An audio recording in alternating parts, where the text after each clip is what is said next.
ከሱ ወዲያ የማንም ደም እኛን አያድንም። ወላ የበግ ደም ወላ የግመል ወላ የከብት ወላ የሰው ደም ማንንም አያድንም። ማንም ለማንም አልሞተም። ማንም ለማንም አይሞትም።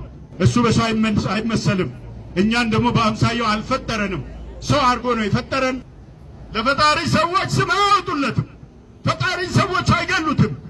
ፈጣሪ በሞት ጥላ ስር አይደለም። ፈጣሪ ከቀብር በታች አይሆንም። ሱብሃንአላህ ሱብሃንአላህ። ፈጣሪ እንደኛ ተመጋቢ ነው አይባልም። እንደኛ የሚጸዳዳ ነው አይባልም። ፈጣሪ ኢትዮጵያ ላይ ህግ እንደሌለ የምታዩት ኡስታዙ እንግዲህ አደባባይ ላይ ወጥቶ ያውም ሰዎች በተሰበሰቡበት በተሰለፉበት ላይ አምላካችንን እንዲህ ሲሳደብ ሰምታችሁታል። ኦኬ እኛ እንዲህ ብለን እናምናለን። ኤፌሶን ምዕራፍ 1 ቁጥር 7 ላይ በውድ ልጁም እንደ ጸጋው ባለጸግነት መጠን በደሙ የተደረገ ቤዛነታችንን አገኘን፣ እርሱም የበደላችን ስርየት ነው ይላል። አዎ እኛ በልጁ ቤዛነትን አግኝተናል።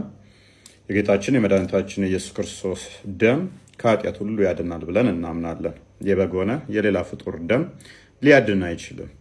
ነገር ግን ሙሐመድ የእሱ ደም እንደ መድኃኒት እንደሚቆጠርና ደሙን እንደሚጠጡ ከራሳቸው ስላሱ የአላህ መልእክተኛ አለይሂ ሰላም ከአካላቸው በሚወጡ ነገሮች ተበሩክ ያደርጉ ነበር። ሰሃቦች ምሳሌ አክታ፣ ምራቅ የአላህ መልእክተኛ አይተፉም።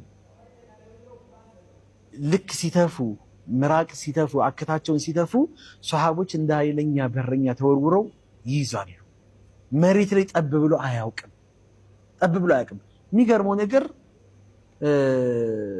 አብደላህ ብን ዙበይር ይመስለኛል ዋግምት የተደረጉበት ወይም ደግሞ ኖርማል ደማቸውን አርቀህ ድፋው ብለውት አርቆ ወስቶት በቃ አድርጎ መጨረሻ ላይ መጣ። ግጥም አድርጎ ጠጥቶት መጣ። ይሄ ትክክለኛ ነገር ነው። ለይ ሰውዬ የኔ ደም ከሱ ደም ጋር የተዋሃደበት የሆነ ሰው የጀሃነም እሳት አይልከውም አሉ ያላ። ስለዚህ ከሳቸው በሚወጡ ነገሮች ተበሩክ አድርገዋል ሱሐቦች። ይሄ ሁላ ነገር በአጠቃላይ ምንድነው ጃኢዝ የሆነ ነው። ሱሐቦች አድርገዋል። እንደገና የአላህ መልእክተኛ የተቀመጡባቸው ቦታዎች ላይ የነኳቸው ቦታዎች ላይ በእነዚህ ነገሮች ሁላ ተበሩክ አድርገዋል። አብደላህ ብን ዑመር የሰገዱባት ቦታ ላይ ብቻ ነበር የሚሰግደው።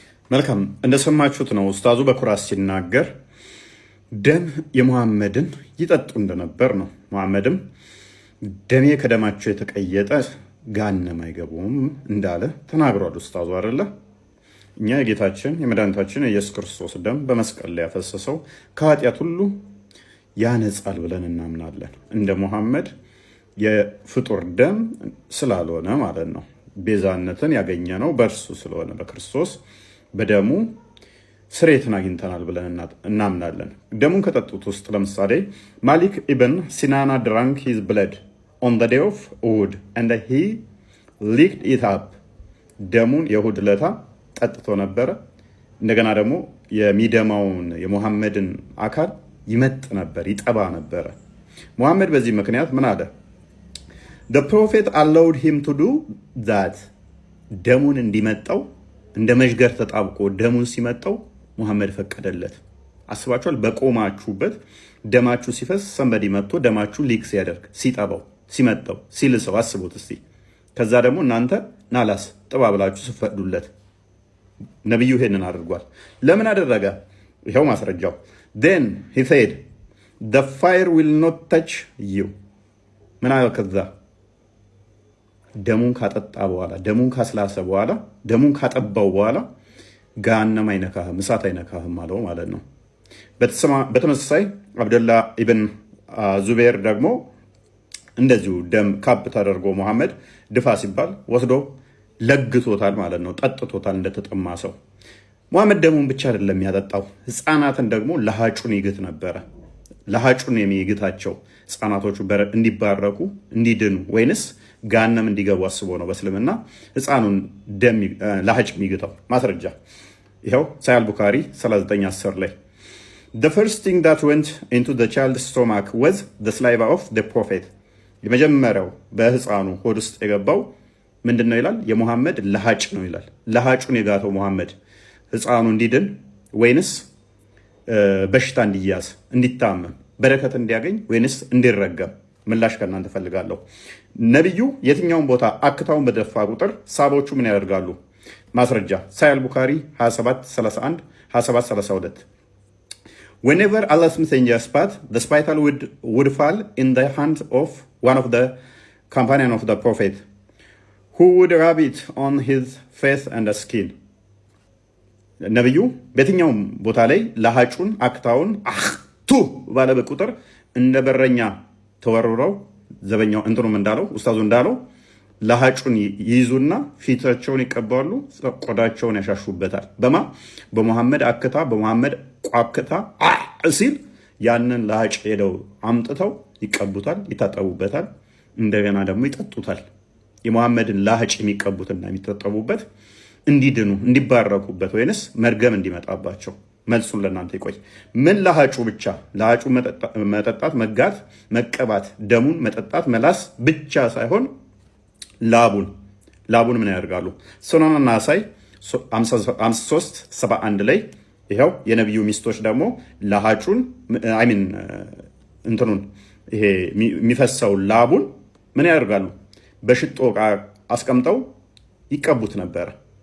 የሚቀቡት የነቢዩን ሽቶ ብለው ላቡን የሚቀቡት እንዲባረኩበት ወይንስ መርገም እንዲመጣባቸው፣ በሽታ እንዲይዛቸው ወይንስ ፈውስ እንዲያገኙበት?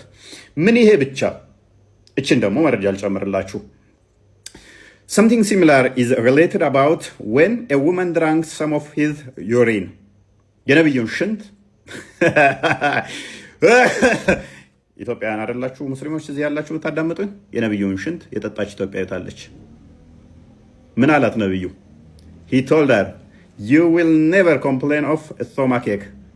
መቼም ወደ ህመም ቁርጠት አይነካሽም ማለት። ይሄ ብቻ ሳይሆን ጋነም እሳት አይነካሽም ማለት። የነቢይህን አክታውን ቋቅታውን ትጠጣለህ፣ ትቀባዋለህ። ደሙን ሳቦቹ ይጠጡት ነበረ፣ ለሃጩን ይቀቡት ነበረ፣ ላቡን ይተባበሱበት ነበረ፣ ሽንቱን ይጠጡት ነበር ገነት ለመግባት። ሙሐመድ ጸጉሩ መድኃኒት ከሆነ በረከት የሚያሰጥ ገነት የሚያስገባህ ከሆነ ምራቁ እንደዛው፣ እጣቢው እንደዛው፣ ሽንቱ እንደዛው፣ ደሙ እንደዛው፣ የልብሱን እጣቢ እንደዛ፣ ጸጉሩ እጣቢ እንደዛ ከሆነ ሙሐመድ ይሄ ሁሉ ከሆነ ይሄ ሁሉ የሚያደርግላችሁ መድኃኒታችሁ ከሆነ ስለዚህ ጥገኛ የሆናችሁት ሙሐመድ ላይ ነው ማለት ነው። ነቢያቶች እንደዛ አድርገዋል። ለመምስቀው ፈጣሪ ግን በምንም በቁጥርም በመልክም በሳይዝም በመጠንም በምንም ነገር ከፍጡራን ጋር አይመስልም። ስለዚህ ስንት አምላክ ነው ያለው? አሁን አንተ ቁጥር ጥራ ብልህ የሂሳቡን ቁጥር የማትማትስ የሚከፈል ከፊትና ከኋላ አስከታይ ያለውን ቁጥር እየጠራ ፕሪሰፖዝ አድርገህ ከሆነ ፈጣሪ በሱ አይገለጥም እላለሁ። እምነት ስላላየነው ነገር ተስፋ ስለምናደርገው የሚያስረግጥ ነው ይላል። አምላክን በባህሪው ካየኸው እምነትህ ይቀርና ምን ይሆናል? እውቀት ይሆናል። አይን የሚያካብበው የሚያካልለው የሚያዋስነው ከሆነ ፍጡር ነው። እኔ አሁን ጥያቄ እያስተማርከኝ ነው አይደለ? አጎቴ ለመምስቀው አንተማ ምን የሚመሳሰል ነገር አለ? ጣልቃ ትግባ ዝም ብለህ ይመሳሰላል። ምክንያቱም መመሳሰል ከብዙ አይነት ይነካል፣ ከብዙ አይነት ይነገራል። ከመልክ ሊነገር ይችላል፣ ከአካል አንጻር ከቁጥር አንጻር ሊነገር ይችላል፣ ከባህሪ አንጻር ሊነገር ይችላል። ለምሳሌ ከባህሪ አንጻር እኔ እናንተ ሰውነን እንመሳሰላለን፣ ባህሪ የሰውነት ባህሪ ሼር ስለምናደርግ። በመልክ ግን እኔ እናንተ አንመሳሰልም ልንባባል እንችላለን። እከሌና ከሌ አንድ አይነት ናቸው ተመሳሳይ ናቸው ይባላል። ከሌና ከሌ ተመሳሳይ ናቸው፣ ከሌና ከሌ አይመሳሰሉም ስትል እኔና አንተ አንመሳሰልም ስንል እኔ ሰው ሆኜ አንተ ሰው ሳትሆን ቀርተ፣ አንተ ሰው ሆነ እኔ ሰው ሳልሆን ቀርቼ አይደለም። ሁለታችን አንመሳሰልም ስንል በምንድነው? መልካችን ከለሩ ስላልተመሳሰለ ነው። በባህሪ የተለያየ ነው አይደለም። አንተም ሰው ነህ እኔም ሰው ነን። አንድ ባህሪ ነው ያለው አይደለ? ሰውነት አንድ ባህሪ ቢኖረንም በአካል ደግሞ ሁለት ነን። በአካል ደግሞ አሁንም ሁለት ነን። በአካል ሁለት ብንሆንም ደግሞ ተመሳሳይ አካል አለን። አንተ ሁለት እጅ አለ፣ እኔ ሁለት እጅ አለኝ። ሁለት እግር አለ፣ ሁለት እግር አለኝ። ሁለት አይን አለኝ፣ ሁለት አይን አለ። ሁለት ጆሮ አለ፣ ሁለት። እነኚህ ስትራክቸራሊ ተመሳሳይ ነን። በስትራክቸር ደረጃ ፕሮሰስ ያደረግነው አካሎቶቹን ማለት ነው። ግን በመልክ አልተመሳሰልም ልንል እንችላለን። እንደገና ደግሞ በአካልም አልተመሳሰልም ልንልም እንችላለን። አንተ ሁለት እጅ ኖሮ እኔም ሁለት እጅ ኖረኝ፣ ሁለት እግር ኖሮ ሁለት እግር ኖሮኝ ተመሳሳይ ቁጥር ኖረን እንኳን አንመሳሰልም በአካልም ሊባል ይችላል። እንዴት? አንተ ወፍራም ግብዳ ልትሆን ትችላለህ፣ እኔ ቀጭን ልሆን እችላለሁ። ይህን መሰረት በማድረግ ውፍረትና ቅጥነትን በማድረግ ደግሞ አሁንም አንመሳሰልም ልንል እንችላለን። አየህ። ስለዚህ አንድ አካል ይመሳሰላል አይመሳሰል የሚባለው ዲፔንድ ይሆናል። ምንን መሰረት አድርገህ ነው አይመስልም ይመስላል የምትለው ማለት ነው ለፍጡራን። ፈጣሪ ግን በምንም በቁጥርም በመልክም በሳይዝም በመጠንም በምንም ነገር ከፍጡራን ጋር አይመስልም። ስለዚህ ስንት አምላክ ነው ያለህ? አሁን አንተ ቁጥር ጥራ ብልህ ቁጥር የለውም ነው የምትለኝ? የሂሳቡን ቁጥር እየጠራ የሂሳቡን ቁጥር የማትማት የሚከፈል ከፊትና ከኋላ አስከታይ ያለውን ቁጥር እየጠራ ፕሪሰፖዝ አድርገህ ከሆነ ፈጣሪ በሱ አይገለጥም እልሃለሁ። ነገር ግን አንተ ለምሳሌ ስላሴ በስላሴ ታምናለህ? ያ ስላሴ ማለት ስላሴ አደኔም ኢንዲኬትስ ሶስትዮሽ ማለት እኮ ነው። ሶስት ማለት ነው። አሁን ሶስት ስትል ምንድን ነው ብዬ እልሃለሁ። አሁንም አንድ ስትል እቼ ማትሷን አስከታይና ተከታይ ያላትን ቁጥር ከሆነ ነው እልሃለሁ አልኩ። ለምንድን ነው እሷን ያልኩህ? ፋይናይት ነምበር አንድ ቁጥር በማትስ እንደተማር ነው ፋይናይት ነው አይደለ? አላቂ ቁጥር ነው አይደለ? አንድ ነገር የሚያልቅ ነው አይደለ? ተፊቱ አስከታይ ያለው ከኋላ ዜሮ አለው አይደለ? አንድ ፈጣሪ ደግሞ እኛ ትራንሴንደንት ነው ኢንፋይናይት ነው ብለን ነው የምናምነው። ኢንፋይናይት የሆነ ነገር ፋይናይት የሆነ ነገር ይገልጸዋል ብለን አናምነው። ምንም አይገድበውም እኮ አሁን እሱን አስረዳሃለሁ። እንደዛ ከሆነ ምንም አይገድበውን በምንም አይለካውን ማይሰፈረውን በሚሰፈር በሚለካ በተገደበ ነገር አይገለጥም ብለን ካልን በኋላ በዛ ከገለጥ ነው በዛ ኤግዛክት ነው ካልን አስቸጋሪ ነው። ቁጥር አንድ ካልን መጠን አለው። ክብደቱ ይሄ፣ ውፍረቱ ይሄ፣ ቁመቱ ይሄ ተብሎ የሚገለጥ ነገር ነው። 1 2 3 ተብሎ የሚቆጠሩ ነገሮች መጠናቸው ለሚታወቅ ቁመታቸው ይሄ፣ ወርዳቸው ይሄ፣ ሳይዛቸው ይሄ ተብሎ ለሚባል ነው። ፈጣሪ ደግሞ ኢንፋይናይት ነው ብለናል። ማለት ፋይናይት አይደለም። አሁን ለምሳሌ ንፋስን 1 2 ብለን አንቆጥረውም። ስለዚህ 1 2 ንፋስን እንኳን ማንን ብርሃን ቤት ውስጥ ያለን ብርሃን እዚህ ውስጥ አሁን 1 ብርሃን 2 ብርሃን ብዬ አልቆጥረውም። ያንን እንኳን ማልቆጥር ለምን ኢንፋይናይት አድርጌ ይሄንን ፕሪሳፖዝ አድርጌ አንድ ብዬ ማልቆጥረው ብርሃንን ቤቴ ውስጥ ያለ ስንት ብርሃን አለ ቤቴ ውስጥ ብዬ ማልቆጥረው ፈጣሪ ደግሞ ብርሃንን የፈጠረ ከነፋስም የሚረቅ ከሁሉ ረቂቅ የሆነ ነው ብዬ አምናለሁ። በሁሉ የሞላ ከስፔስ እና ፕሌስ ውጭም ያለ ነው ብዬ አምናለሁ። ታዲያ እቺ ቁጥር አንድ ስል ይሄ አንድ ስል መጠን አለው ይታወቃል፣ ሳይዝ አለው። ቁጥሮች ሁሉ 1 2 የሚባሉት ከኋላቸው ያስከተሉት ከፊታቸው የሚከተላቸው አለ አላቂ ስለሆኑ ማለት ነው። ሊቆጠሩ ሊለኩ ሊሰፈሩ የሚችሉ ናቸው። ማይቆጠሩ ነገሮች ይሰፈራሉ።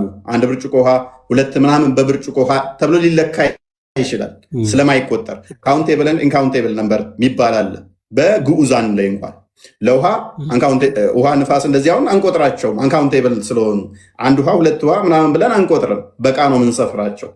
እኛ ግን ሊቆጠሩ የሚችሉ 1 2 3 የሚባሉ ግን ሊለኩ የሚችሉ መጠን ያላቸው ወርድ ያላቸው ሄት ያላቸው ናቸው። ፈጣሪ ደግሞ ቁመቱ እንደዚህ ወርዱ እንደዚህ ሄቱ እንደዚህ ከዚህ እስከዚህ በቦታ የሚካለል አይደለም። ከዚህ አንጻር እነኚህ ቁጥሮች ቤዝድ ያደረጉት ፍጡራን ነገር ላይ ስለሆነ ፈጣሪም ቁመቱ እንደዚህ ወርዱ እንደዚህ በሚለው ቁጥር ውስጥ አስበ ነው አንድ ነው ካልን ተፍጡር ጋር ማመሳሰል ነው። ታዲያ ለምንድን ነው አንድ ምንለው? አንድም ሶስትም እንዴት እንላለን? ለምን ትላላችሁ ብለህ አልጠይቀኛል አይደለ? አንድ ስንል አንድ ባህሪ አለ፣ አንድ መለኮት አለ እያልን ነው። አንድ ስንል ምን እያልን ነው? ያ የማይቆጠር ማይሰፈር ማይለካ ፍጡራንን ያልሆነ ሌላ የለም ለማለት ነው።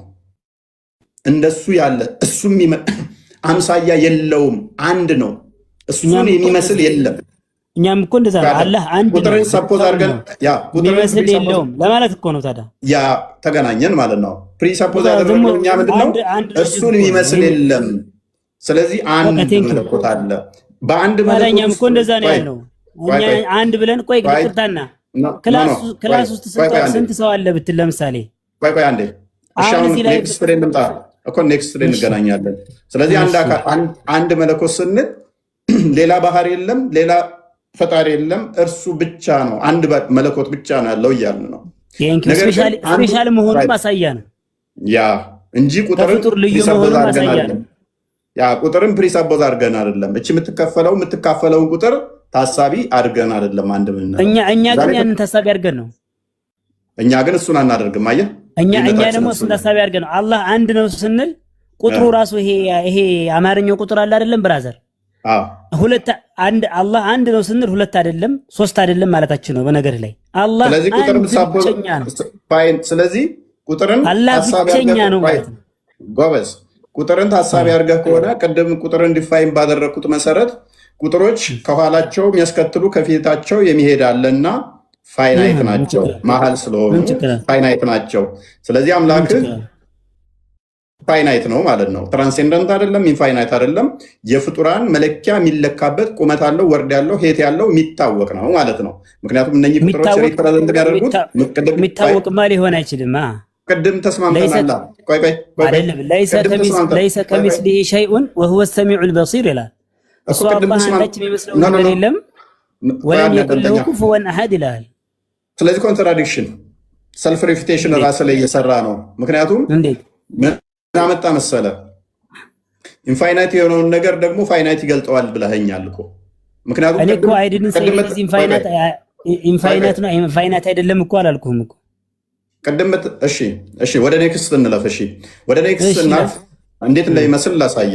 እኛ አንድ መለኮት አለ ስንል ያ አንዱ መለኮት አምሳያ የለውም ለማለት ከተጠቀምንበት፣ ነገር ግን እቺን ቁጥር የማትሷን ታሳቢ አናደርግም ካልኩህ መልካም፣ እዛ ላይ እኔ ላይ ችግር የለብህም። ጥያቄ ካለ እሱ ላይ እቀበልሃለሁ። አያዋጣችሁ የምትል አርጉመንት ካለህ ማለት ነው። እንደማያዋጣህ አንተን ግን እያሳየሁህ ነው። ኔክስት ግን እኛ በአካል ሶስት ስንል በአካል ሶስት ስንል እኔ የሚል ሶስት አካል አለ። አንድ ባህሪ ላይ አንድ መለኮት ላይ ሶስት አካል አለ። አምላካችን ቃል አለው። አምላካችን ሕያው ነው፣ ሕይወት አለው። አምላካችን ልብ አለው፣ መገኛው እያልን ነው። አምላካችን ሙት አይደለም። አምላካችን ሙት አይደለም ስንል እስትንፋስ አለው። እስትንፋስ ስንል ይህንን ፕሪሳፖዝ እያደረግ ሳይሆን ሕያው ነው፣ የባህሪ ሕይወት አለው። የባህሪ ሕይወቱን አምላካችን ምን አለው እያልኩ ነው። የባህሪ ሕይወት አለው። የባህሪ ሕይወቱን ሁለተኛ አካል ብለን ጠራ። አምላካችን ቃል አለው። ቃሉ ግን እንደኔና እንዳንተ ዝርው ቃል አይደለም። የኔና አንተ ቃል ምንድን ነው? ድምፅ ነው፣ ማውጣት ነው። ከዛ ወዲያ ፍጡር ነው። የኔና አንተ ቃል በአየር ላይ ፈሶ የሚቀር ነው። ያንተና የኔ ቃል ምንም ማስራት ማይችል ማድረግ ማይችል ከአንተ ከወጣ ወጣ፣ ድምፅ ብቻው ነው የሚቀር ነው። የአምላካችን ቃሉ ግን ፍጡር አይደለም፣ ዘላለማዊ ከእርሱ ጋር ያለ ከእርሱ የተገኘ ከእርሱ የሚወጣ ከእርሱ ጋር ያለ ሁሉን የፈጠረ ሁሉን ያስገኘ ቃሉ ነው ብለን እናምናለን። ቃሉ ስለዚህ ምንድን ነው ብለን እናምናለን? አካላዊ ነው። አካላዊ ነው ስንል እንደዚህ እንደኔና እንዳንተ ቦዲ ያለው እያልን ሳይሆን መፍጠር የሚችል እኔ ማለት የሚችል ነው ቃሉ ራሱ። እንደኔና እንዳንተ ድምፅ አይደለም፣ አምሳያ ስለሌለው። ስለዚህ ሶስት አካል ስንል ቃል አለው አምላካችን፣ ሕያው ነው፣ የባህሪ ሕይወት አለው እያልን ነው። ስለዚህ ይሄ ቃል ምንድን ነው የሚባለው? ማንንም የሚመስል የለውም። ሕያው ነው ያልከው የመጀመሪያው ማንም አላየውም። አለማየት ምን ችግር አለው? ማየትና ለማየትን ቀጥል። እሺ ማየት ካየኸው ምን ያመጣብሃል ማለት ነው? ካየኸው የሚታይ ከሆነ አምላክ በባህሪው የሚታይ ከሆነ እምነት ዕብራውያን ምዕራፍ 11 ቁጥር 1 ላይ እንደሚናገረው እምነት ስላላየነው ነገር ተስፋ ስለምናደርገው የሚያስረግጥ ነው ይላል። አምላክን በባህሪው ካየኸው እምነትህ ይቀርና ምን ይሆናል? እውቀት ይሆናል። አታምነውም ፈጣሪንም ማለት ነው። የመጀመሪያ ካየኸው በባህሪ ካወቅከው ፀጉሩ እንዲህ ነው ወይንም ቁመቱ እንዲህ ነው እያልክ እንዲሁ ትፈላሰፋለህ እንጂ እምነት አይሆንም ማለት ነው። ትክክል ነህ። አለዚነ ዩእሚኑነ ቢልገይብ ይላል ቁርአንም ላይ።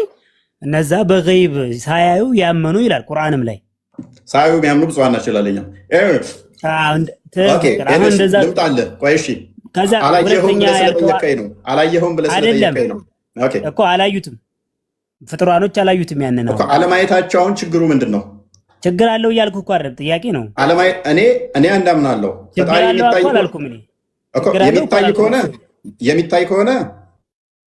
የሚታይ ከሆነ አይን የሚያካብበው የሚያካልለው የሚያዋስነው ከሆነ ፍጡር ነው። ልነግርህ እኮ ነው እሱን። እኔ አሁን ጥያቄ እያስተማርከኝ ነው አይደለ? አጎቴ ስለ እምነትህ እኮ እያስተማርከኝ ነው አንተ። አስረዳይ ብዬ እያስረዳኸኝ ነው። ቀጥል። እሺ። ስለዚህ ያልገቡኝም ብዥታዎች እያጠራሁ እንደሄድ ብዬ ነው። ስለዚህ እነዚህ በሶስት እንትናቸው ሶስት ናቸው ስትለኝ አንደኛው ማንም አላየውም ወይም ምንድነው መለኮት ነው ብቻውን ነው አንድ ነው አልከኝ። ሁለተኛው ደግሞ ባህሪው ነው አልከኝ አይደለ? እሺ። ሶስተኛው ደግሞ ቃሉ ነው አልከኝ። እሺ። ቃሉ ደግሞ እንደኔና እንዳንተ ሳይሆን ፍጡር ያልሆነ ምናምን ነው አልክና አይ ቲንክ ቃሉ ማለት ኢየሱስ መሰለኝ አይደለ? እሺ ነው አይደለ? እንዳልሳሳት ብዬ ነው። ያው ቀጥል። እሺ። በስጋ የተገለጠ በስጋ ሲገለጥ ኢየሱስ ይሆናል። እሺ። በመጀመሪያ ላረመ በስጋ ሲገለጥ ኢየሱስ ይሆናል። በኩነትኛ ብለን እናምናለን። አብ መገኛ ሶርስ ወይንም ደግሞ ልብ ብለን እናምናለን። ያ መገኛው ወይንም አባት ብለን የምንለው ምን አለው? ቃል አለው። የባህሪ ህይወት አለው። ቃል አለው። የባህሪ ህይወት አለው። የባህሪ ቃሉን ደግሞ ወልድ ነው። የባህሪ ቃሉን ልጁ ወይንም ወልድ እንለዋለን። የባህሪ ህይወቱን ደግሞ መንፈስ ቅዱስ ብለን እንጠራለን። አሁን ቀጥል። ስለዚህ ወልድ ስለ ወልድ ነው የነገርከኝ አይደለ? ወልድ ማለት ኢየሱስ ነው።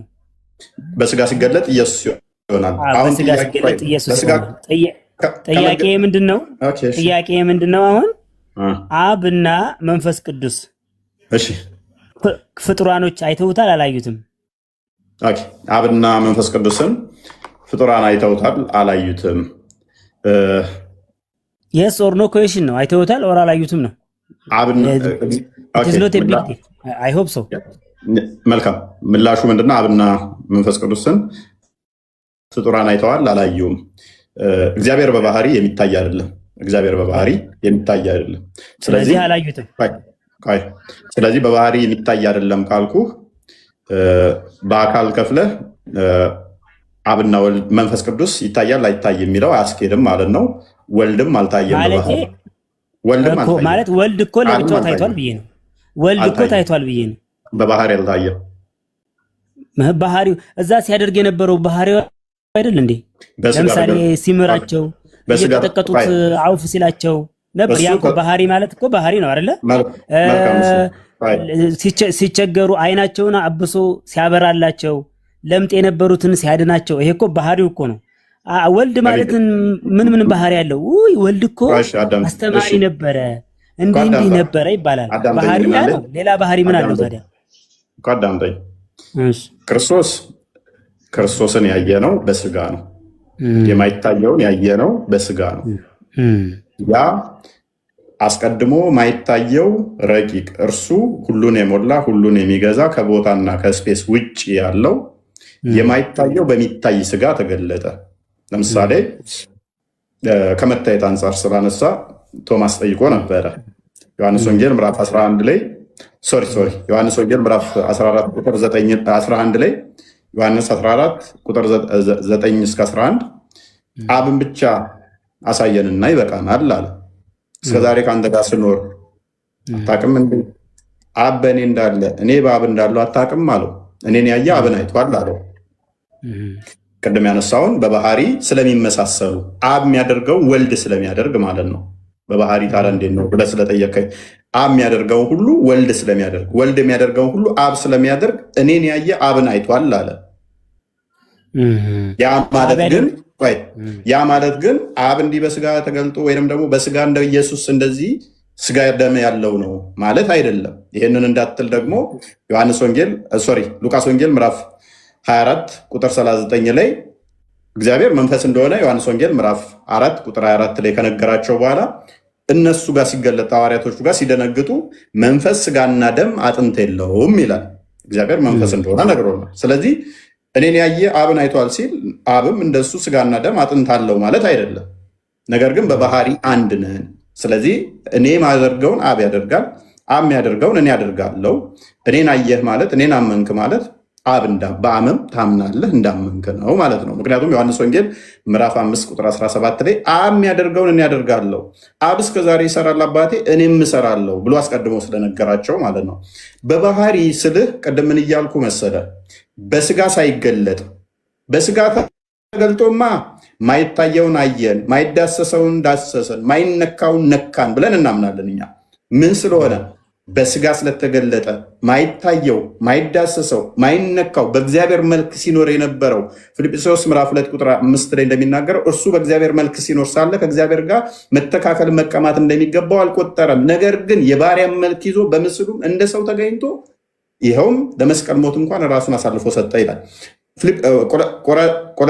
ቆላሲያስ ምዕራፍ 2 ቁጥር 9 ላይ ደግሞ የመለኮት ሙላት በሰውነቱ ተገልጦ ይኖራል ይላል። የመለኮት ሙላት በሰውነቱ ተገልጦ የሚኖረው ቃል መለኮት ብቻ በነበረበት ሰዓት ላይ ሰውነት ገንዘብ ሳያደርግ ወይም በስጋ ሳይገለጥ ሊዳሰስ፣ ሊነካ፣ ሊታይ አይችልም። ነገር ግን የመለኮት ሙላት በሰውነቱ ተገልጦ ሲኖርስ በያዘው ስጋ፣ በነሳው ስጋ፣ በተዋሃደው ስጋ ይታያል። ለምሳሌ ኤግዛምፕል ነው። ይሄ ብረት ነው ብለህ አስብ። ይሄ ብረት የጋለ ብረት ነው ብለህ አስብ። ይሄ ጋለው ብረት ስታየው ብረት ብቻ ነው የምታየው ወይንስ እስከነሳቱ ነው የምታየው?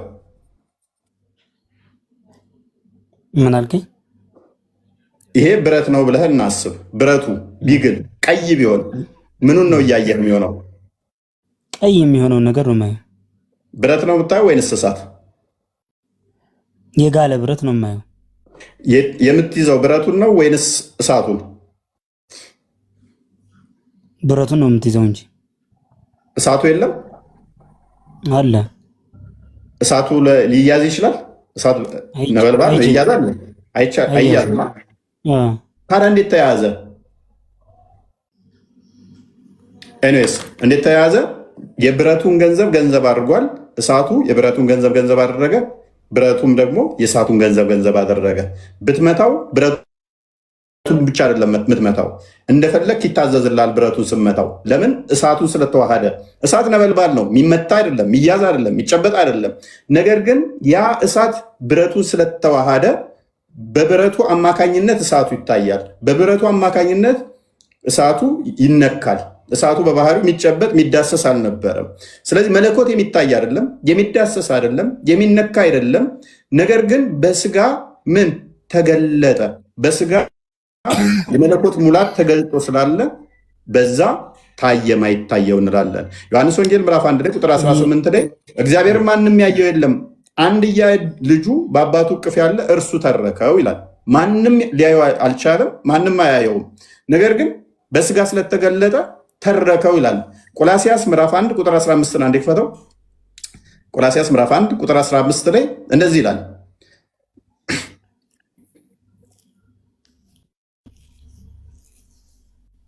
ሉክ እርሱ የማይታይ አምላክ እርሱ ክርስቶስ የማይታይ አምላክ ምሳሌ ነው።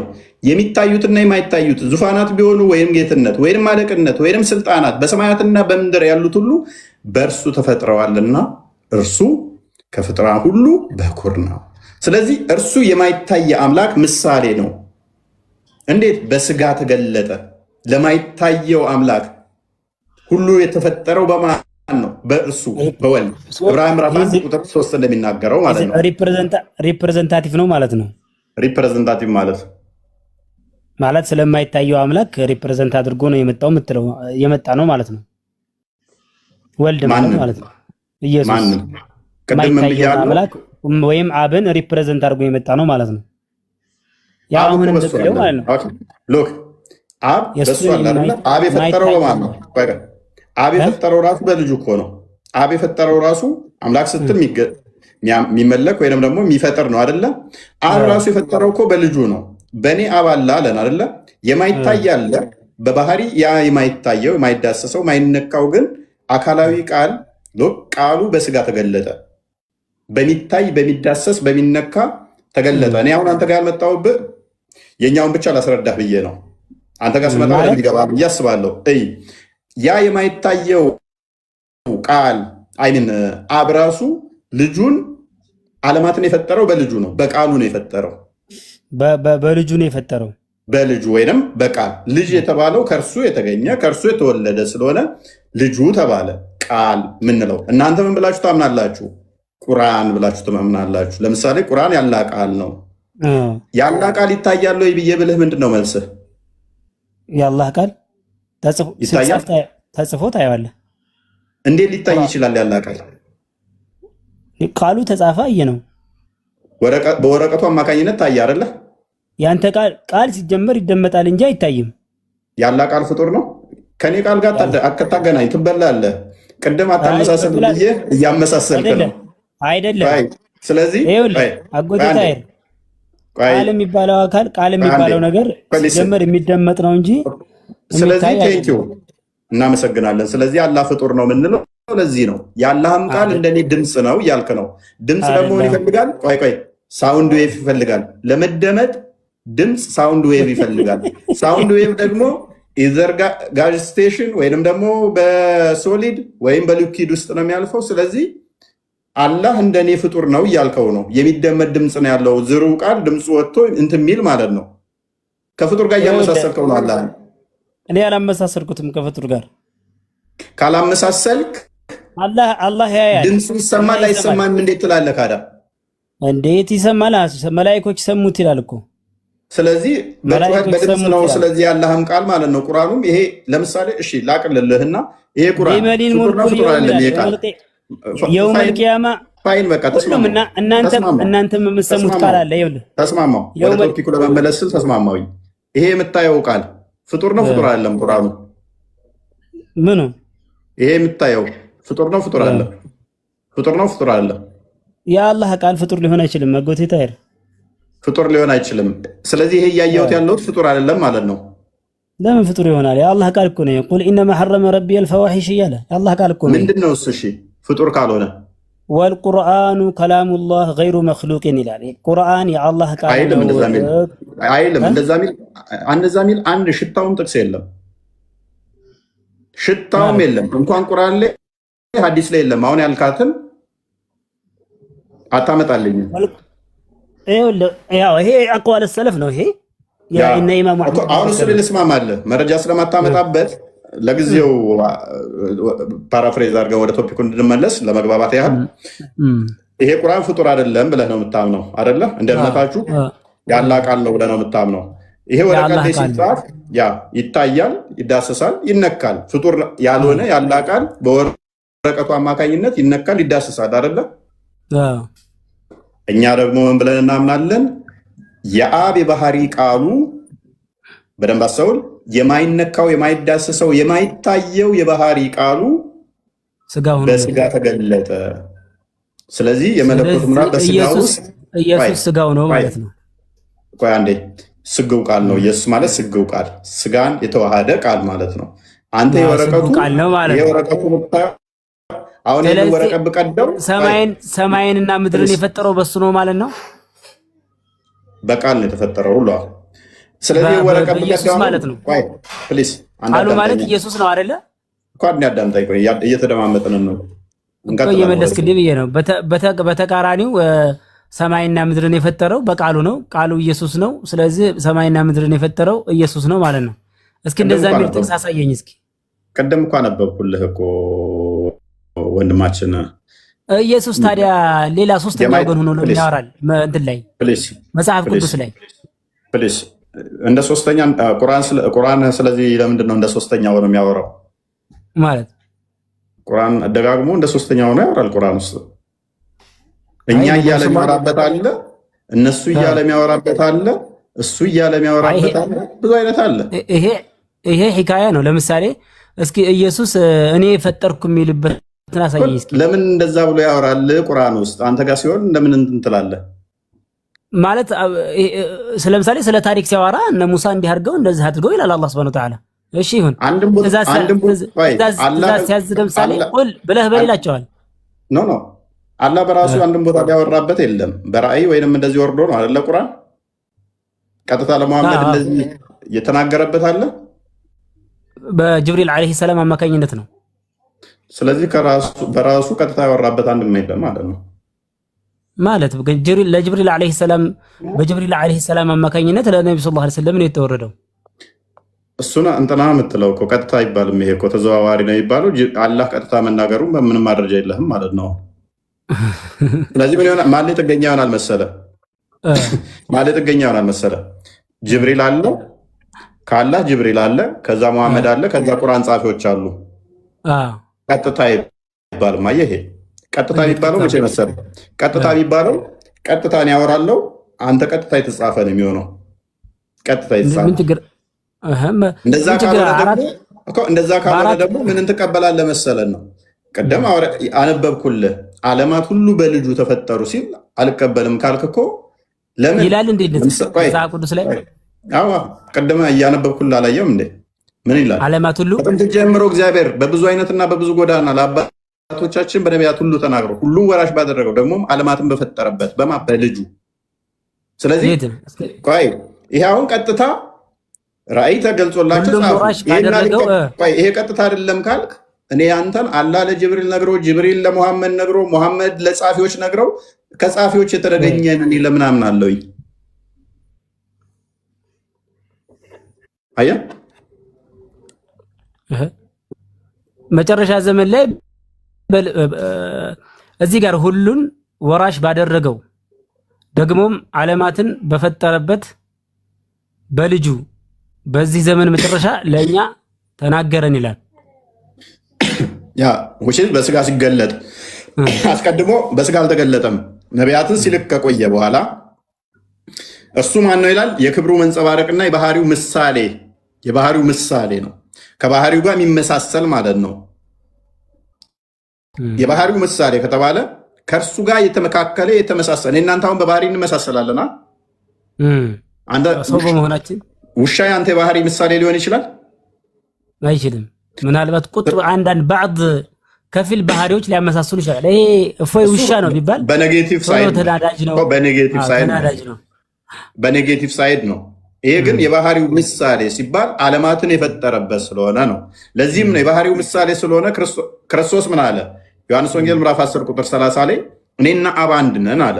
ለምን? በባህሪ አንድ ስለሆኑ። አስቀድሞ እርሱ ሕይወት እንደሚሰጥ አብ ሕይወት እንደሚሰጥ እሱ ሙታን እንደሚያስነሳ እሱ እንደሚያስነሳ ከሱ ከበጎቹ ማንም ተጆቹ ማውጣት እንደማይችል ከአብም እጅ ማውጣት እንደማይችሉ ነገረ መጣና እኔና አብ አንድ ነን አለ።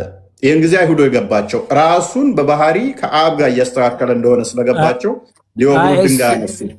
እሱ በእንትንስ ቢሆን በምንድነው በመልእክቱስ ቢሆን ለምሳሌ ቁል ኢን ኩንቱም ቱሂቡነ አላህ ፈተቢዑኒ ዩህቢብኩም አላህ ይላል። ወይም ደግሞ መን አጧዐኒ ፈቀድ አጧዐ አላህ አጢዑ ላህ ወአጢዑ ረሱል በመታዘዝ ቢሆንስ? አይገናኝማ። እኔን ታዘዙ እኔን የታዘዘ አላህን የታዘዘ ነው፣ አላህን የታዘዘ እኔን የታዘዘ ነው። ምን አገናኘው? እንደዚህ ማለት ይችላል መሐመድ? እኔና አላህ አንድ ነን ማለት ይችላል ማለት? ቁርአን ላይ የሚለው እንደዛ አይደለም። ያው ሐዲስም ላይ መታዘዝ ሌላ ጉዳይ ነው። ታዘዙ ማለት የእሱን ትእዛዝ እያዘዝኩ ነውና ታዘዙ ሌላ ጉዳይ ነው። እኔና አላህ አንድ ነን ማለት ይችላል? ከላይ እኮ ግን የሰጠኝ አባቴ ከሁሉ ይበልጣል ይላል። ያው ከኔም ይበልጣል ማለቱ ነው አይደል? የሚበላለጥ ነገር ደግሞ የተለያዩ ናቸው ማለት ነው። ኖ ከአባቴም ልጅ ሊነጥቃቸው ማንም አይችልም ይላል። እሺ መለስ አድርገው ቁጥር 7 ጀምሮ ላሳያ። ከሁሉ ይበልጣል ይላል። ችግር የለውም እኮ ላሳየ። በጎቼ ድምፄን ይሰማሉ ይላል አይደለ? እኔም አውቃቸዋለሁ ይከተሉኛልም ይላል። ራሱ ያውቃቸዋል በጎቹ። እሺ ህዝቡ እንዳለ ያውቃቸዋል፣ እሱ የሚከተሉትን የሚያምኑትን። እኔም ምን አደርጋቸዋለሁ ይላል? የዘላለም ህይወትን እሰጣቸዋለሁ ይላል። የዘላለም ህይወት የሚሰጠው ፈጣሪ ፍጡር የዘላለም ህይወት የሚሰጠው ፈጣሪ ነው። የዘላለም ህይወት ደግሞ በማስተማርም ይሰጣል። ስታስተምረው አይሰጥም። ፕሊስ ትሰጠኛለህ። ሙሐመድ የዘላለም ህይወት ይሰጣል የሚል ትሰጠኛለህ። ያሰጥ ይሆናል እንጂ አይሰጥም። በደንብ ያሰጣል። አዳምጥ። በጎቼ ድምፄን ይሰማሉ አለ። እኔም አውቃቸዋለሁ ይከተሉኛልም። በጎቹ ድምፁን ይሰማሉ፣ ያውቁታል፣ ይከተሉታልም። እኔም የዘላለም ህይወትን እሰጣቸዋለሁ አለ። ፍጡርማ ራሱ የዘላለም ህይወት ተቀባይ ነው። በደንብ አስተውል። እሱ ራሱ የዘላለም ህይወት የሚቀበል የሚሰጠው ነው። ክርስቶስ ግን የዘላለም ህይወት በጎች ማለት ባይዞ እረኛ ማለት በብሉይ ኪዳን ደጋግሞ እግዚአብሔር እረኛችን ነው ተብሎ ተገልጿል። ያ ማለት ጠባቂያችን፣ የነፍሳችን መጋቢ፣ ተንከባካቢያችን። እረኛ በጎቹን ይጠብቃል።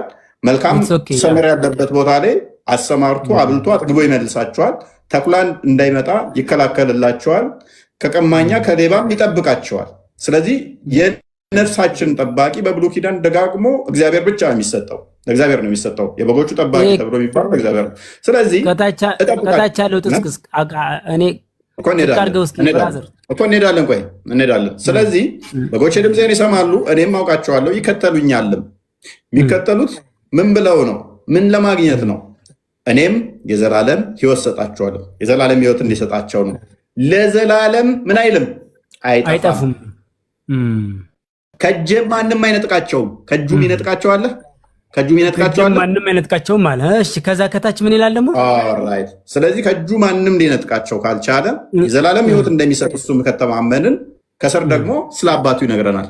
አባቱ ከእርሱ ጋር አንድ ፍቃድ፣ አንዲት ስልጣን፣ አንዲት አገዛዝ እንዳለች የሰጠኝ አባቴ ከሁሉ ይበልጣል። አንብበው እስከ አስረዳኝ። ይሄንን የሰጠኝ አባቴ መልካም፣ የሰጠኝ አባቴ ከሁሉ ይበልጣል አይደለ? ከአባቴ እጅም ሊነጥቃቸው ማንም ይችል የለም ማለት አይደለ? ከልጁ እጅ ሊነጥቅ የሚችል የለም፣ ከአባቱ እጅም ሊነጥቅ የሚችል የለም። አባትና ልጅ በባህሪ አንድ ናቸው አይደሉም? እዚህ ጋር በባህሪ አንድ አይመስሉም። ያው አበላለጣቸው ነው። አንደኛው ትንሽ በባህሪ በለጥ ያለ ይመስላል። እዚህ ላይ አይልም። ለምን እንዳላለ ላሳየ። ምክንያቱም እሺ፣ በምንድን ነው የሚበልጠው? ቆይ ከኔ ይበልጣል እኮ አይደለም እዚህ ጋር እያለ ያለው የሰጠኝ አባቴ ከሁሉ ይበልጣል ይላል እኮ። ከሁሉ ይበልጣል፣ ከፍጡራን ሁሉ ይበልጣል። ከማንም ከጣዖታውያንም ከምንም ኮንሲደር አይደረግም። ከሁሉ ይበልጣል። በአብና በወልድ መካከል ይበልጣል ማለት ነው አይደለም? አይደለም፣ እንደዛ እያለ አይደለም። ከሱ ምን አለ አንዳች ልናገር አልችልም የሚለው ቆይ ሌላ ቦታ አትሂድ፣ ሌላ ቦታ አትሂድ። ይህንን አርጉመንት እንግደል። ቅድሚያ እዚህ ጋር ከተስማማን፣ ምክንያቱም በባህሪ አንድ መሆናቸውን እያሳየ ነው። የእኔ ፍቃድ ያንተ ፍቃድ አንድ ነው ለማለት ነው። የሰጠኝ አባቴ ከሁሉ ይበልጣል። ለምን? ቅድምን ብያለሁ መሰለ። አብ ልብ ብለን ወይም ደግሞ ሶርስ ብለናል፣ መገኛው ብለናል። ቃል ደግሞ ወልድ ደግሞ ቃል ብለናል አይደለ? እዚህ ግን ኢንዲፔንደንትሊ እየነገራቸው ነው ግን ማለት ለየት ሶስት አካል አሉ። ከወልድም ማንም ሊነጥቅ አይችልም፣ ከአብም ማንም ሊነጥቅ አይችልም። አብ የወልድ አባት ነው። አባቱ ከሆነ ደግሞ በባህሪ አንድ ናቸው። በባህሪ አንድ ከሆኑ ደግሞ በእነሱ መካከል ልዩነት የለም፣ በባህሪ ማለት ነው። ልዩነት አለ እንዳትል ደግሞ ቁጥር 30 ይዘጋብሃል እኮ ወንድማችን። በእነሱ መካከል መበላለጥ አለ እንዳትል እኔና አብ እንበላለጣለን ነው የሚለው ወይንስ አንድ ነን ነው የሚለው? ላይ ነው እንበላለጣ ይበልጣል የሚለው እንጂ እዚህ ጋር አብ አንድ ነን ይላል። ላይማ እንበላለጣለን ይላል። ቆይ ላይማ እኔና እሱ እንበላለጣለን አለም። ከፍጡራን አንጻር ምን አለ? ከአብ ማንም ይበልጣል። ምክንያቱም ከመንጠቅ አንጻር ነው። የዘላለም ሕይወት ሰጣለሁ ከእጄ ማንም አይነጥቅም ብሎ ነገረን። ቅድሚያ የዘላለም ሕይወት ሰጣችኋለሁ ከእጄም አይጠፋም ማንም አይነጥቃችሁም አላቸው። ከዛ ስለ አባቱ ደግሞ ሲናገር የሰጠኝ አብ ከሁሉ ይበልጣል አለና ከፍጡራን ከአባቴም እጅ ሊነጥቅ ማንም አይችልም። እኔና አብስ ምንድነን አለ? አንድ ነን። ስለዚህ ምን አለ መሰለ፣ በባህሪ አንድ ናቸው። የኔ በበጎቹ በእጄ ያሉት እኔ የማስነሳቸው ወይም ደግሞ እኔ ዘላለም ሕይወት የምሰጣቸው አብ ኖ አይሰጥ እያለ አይደለም። አንድ ነው የኔና የአብ። እነኛ በጎች የሚያውቃቸው ድምፁን የሚጠራቸው አንድ ነን ነው። ለዚህም ነው ራሱን ከአብ ጋር እኩል አድርጎ እያስተካከለ እንደሆነ ሲገባቸው በእኔና በአብ መካከል ልዩነት የለም፣ እሱ የሚያደርገውን እኔ ያደርጋለሁ፣ እሱ ለእኔ ሰጠኝ፣ እኔ ልዩነት በመካከላችን የፍቃድ የስልጣን የለም እያላቸው እንደሆነ ገባቸው። አንድ ነን ከእናንተ ጋር ግን አይደለም እያለ ሲላቸው እንደገባቸው ሲያውቁ አይሁዶች ሊወግሩት ድንጋይ ያነሱ፣ ተሳደበም አሉ ማለት ነው ይህንን በማለቱ። ስለዚህ ቁጥር ዮሐንስ ወንጌል ምዕራፍ 5 ቁጥር 17 እና ክፈተው 5:30 ክፈትልኝ እስኪ። ቆይ እዛ እንሄዳለን። ዮሐንስ ወንጌል 5:30 በጣም ሽፍታ አስደረገን።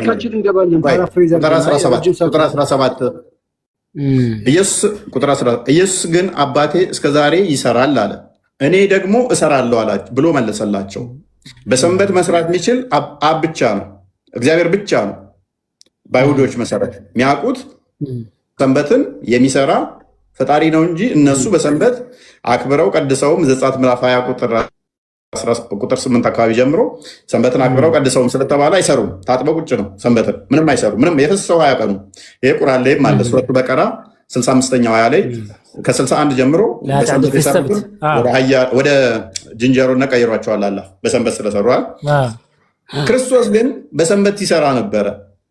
ማርቆስ ወንጌል ምዕራፍ 2 ላይ ወደ መጨረሻ 34 ነው መጨረሻ አካባቢ ላይ የሰንበት ጌታዋም እንደሆነ ነገራቸው። ደግሞም ፈወሰበት በሰንበት። ከዛ እንዴት በሰንበት ይሰራል? ከፈጣሪ ውጭ ማንም አይሰራም አሉት። ምን ብሎ መለሰላቸው? ስለዚህ ሰንበትን በሰንበት ይህን ስላደረገ ሊከሱት እንትን አሉ። ኢየሱስ ግን አባቴ እስከዛሬ ይሰራል፣ እኔ ደግሞ እሰራለሁ ብሎ መለሰላቸው። እንግዲህ ሰንበትን ስለሻረ ብቻ አይደለም፣ ነገር ግን ደግሞ ራሱን ከእግዚአብሔር ጋር ተስተካክሎ እግዚአብሔር አባቴ ነው ስላለ፣ ስለዚህ አይሁድ ሊገድሉት አብዝተው ይፈልጉት ነበር። ስለዚህ አሁን ይህ 2000 ዓመት በፊት የተጻፈ መጽሐፍ ነው። በደንብ አስበው። በጊዜው የነበሩ ሰዎች እንደኔና እንዳንተ አይደለም አረዳዳቸው። ሞሮፍ እንዴት ነው ምን እያለ እንደሆነ በደንብ ገብቷቸዋል፣ ተረድተውታል። ሰንበትን ይሄን እንዴት ተረዱት ታዲያ? ይቅርታና ዮሐንስ ወንጌል 5:30 ላይ ደግሞ ያው መልእክተኛ እንደሆነና መላክ እንጂ ሌላ ነገር እንደሌለው ደግሞ ይናገራል። እዛ ላይ ትንሽ ተጣረሰብኝ። እስኪ ትንሽ አስረዳኝ እስኪ። እሷን ንገርና እንመለሳለን። በቃ ዮሐንስ ወንጌል 30 ላይ ያለው እኔ ከራሴ አንዳች ላደርግ አይቻለኝም ያለ ነውና፣ እንዴት እኔ እንደሰማው ፈርዳለሁ፣ ፍርዴም ቅን ነው፣ የላከኝም ፈቃድ እንጂ ፈቃዴን አልሻምና ይላል። ያው እዚህ ጋር ደግሞ መልእክተኛነቱን ትንሽ ስለ መልእክተኛነቱ ነው የሚያወራው። እሺ ከቁጥር 28 ጀምሮ እንደዚህ ይላል። በመቃብር ድምፁ የሚሰማው የፈጣሪ ነው የፍጡር ነው? ድምፁ የሚሰማ በመቃብር ውስጥ የሚቀሰቅሰው ሱረቱ ሐጅ ይመስለኛል ቁጥር 6 እና 7 ላይ በቁርአን ላይ ከመቃብር ውስጥ የሚቀሰቅሳቸው አላህ ብቻ ነው አይደለ? ድምፄን ይሰማሉ እቀሰቅሳለሁ ያለው አላህ ነው አይደለ? አይ ወነፊኸ ፊሱር ይላል። የዛን ጊዜ በቀንድ ላይ ይነፋል። ያ ነው የሚቀሰቅሳቸው። መጀመሪያ ከመቃብር የሚቀሰቅሰው ማን ነው? አላህ አይደለም ነውና? አዎ አላህ ነው የሚቀሰቅሰው። ስለዚህ ከአላህ ውጭ ያለ የሚቀሰቅስ የለም። ስለዚህ በመቃብር ውስጥ ሕያው የሚያደርጋቸው የሚቀሰቅሳቸው ትንሣኤን የሚሰጣቸው አላህ ብቻ ነው። ሱረቱ ሐጅ ቁጥር 6 እና 7 ላይ ማለት ነው። አላህ ብቻ ነው ሕያው የሚያደርግ በመቃብር ያሉትን የሚቀሰቅስ እርሱ ብቻ ነው ይላል። ምን ይላል? ክርስቶስ ግን በመቃብር ያሉት ሁሉ ድምፁን የሚሰሙበት ሰዓት ይመጣል፣ መልካም ያደረጉ ለሕይወት ትንሣኤ፣ ክፉም ላደረጉ ለፍርድ ትንሣኤ ይወጣሉና በዚህ አትደነቁ አላቸው። ከፍ አድርገው።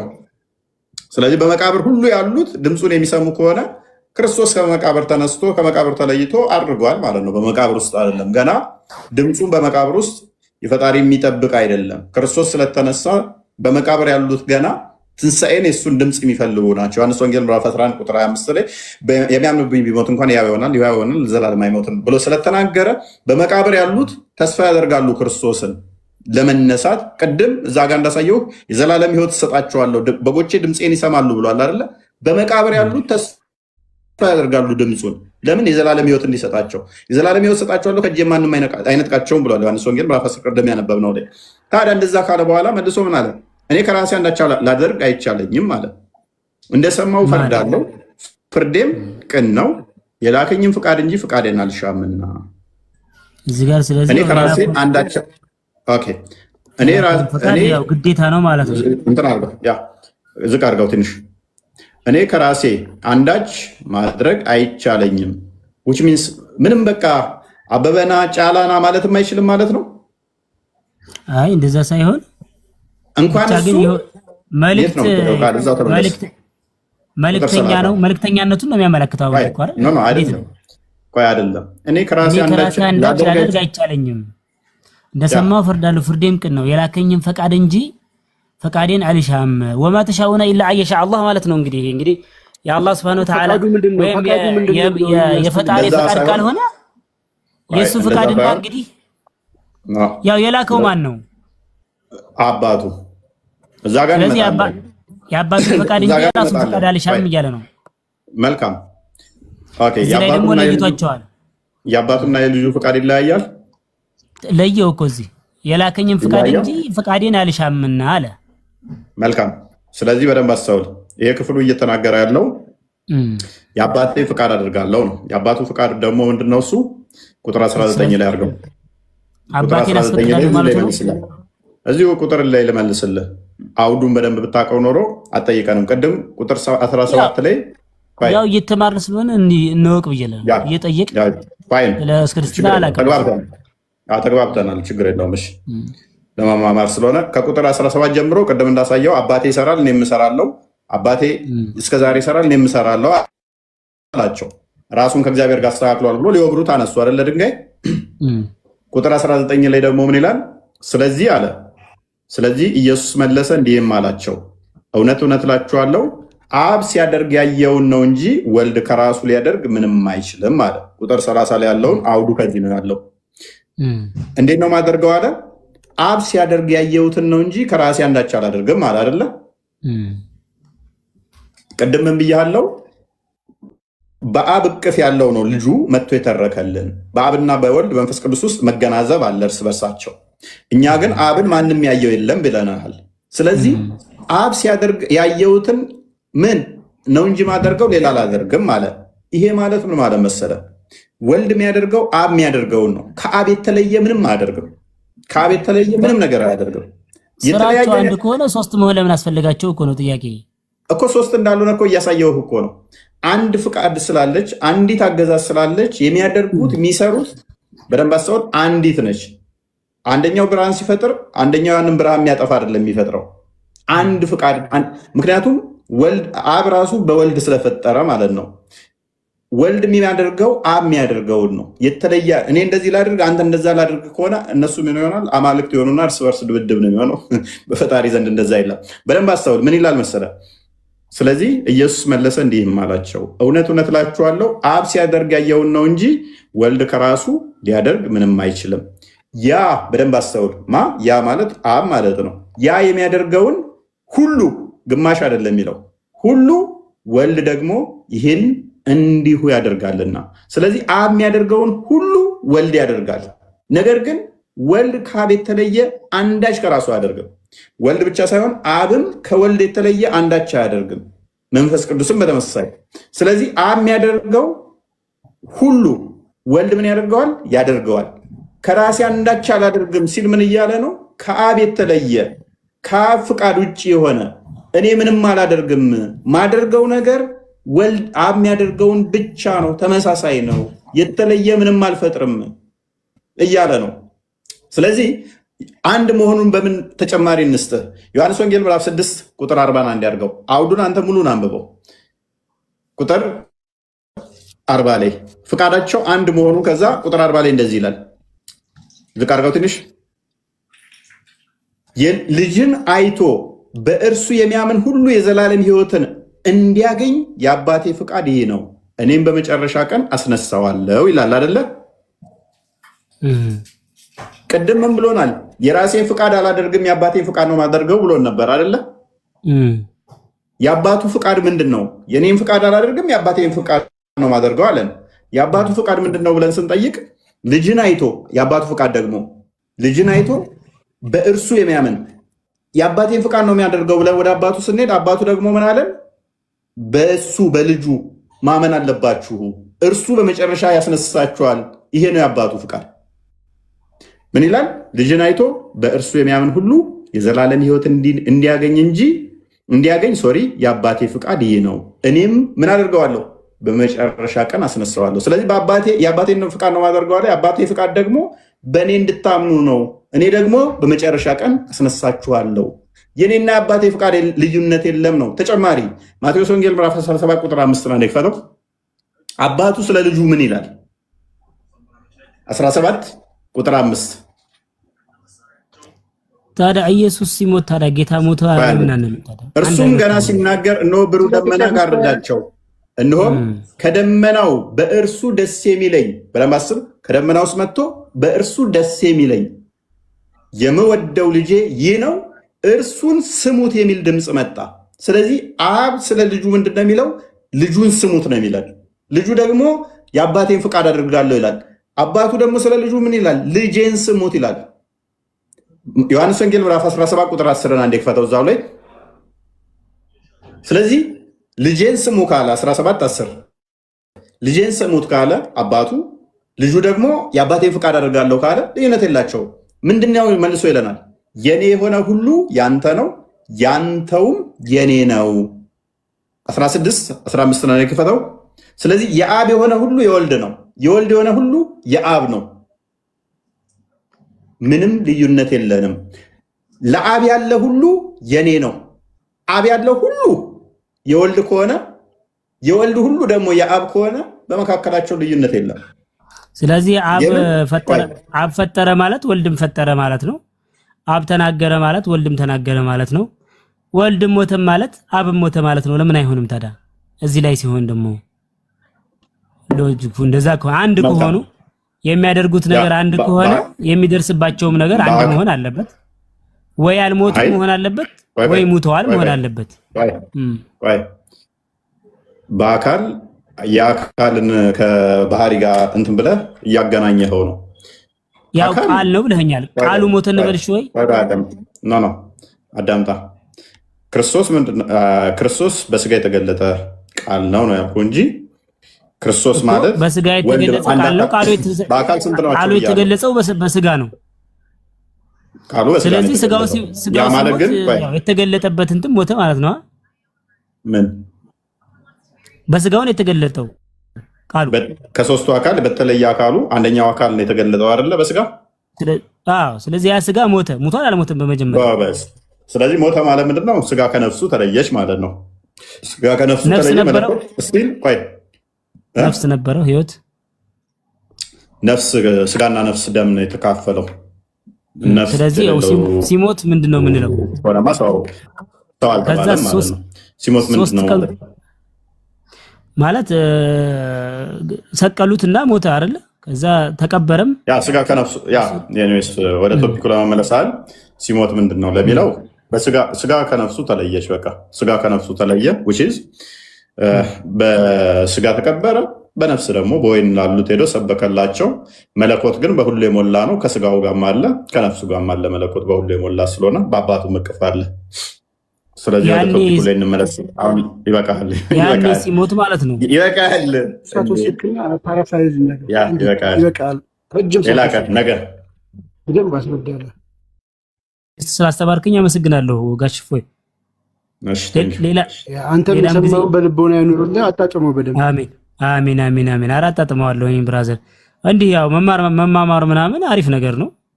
መሰዳደቡ ምናምን ትንሽ ትምህርት አሪፍ ከሆነ ወይም በቃ ጀስት አለ አይደለ toward the point የሆነ ቢሆን ነገር የሆነ አሁን ለምሳሌ መልካምነት አይደለም። አሁን በእምነት ጉዳይ ላይ ሴንሲቲቭ ኤሪያ ነው።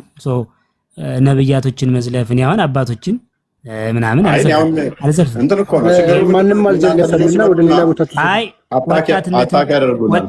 ቢሆንም ምን ይላል መሰለኝ ኢድፋዕ ቢለቲ ሂየ አሕሰን ነው የሚለው ቁርአንም ላይ መልካምን ነገር መመለስ መልካም ነው። ወይም ደግሞ የቻለ መልካምን ይናገር ካለበለዚያ ዝም ይበል የሚለውን ነገር ብትጠቀሙበትና ብትወስዱት። ለማንኛውም ነብዩ ሰለላሁ ዐለይሂ ወሰለም ከአይሁዶችም ወደ ቶፒኩ እንመለስ። የሆነ ጥቆማ ደርሷቸው ተቀብለውት ወስደውታልና ከይቅርታ ጋር ማለት ነው ባትሳደብ የሚለውን ነገር እንደው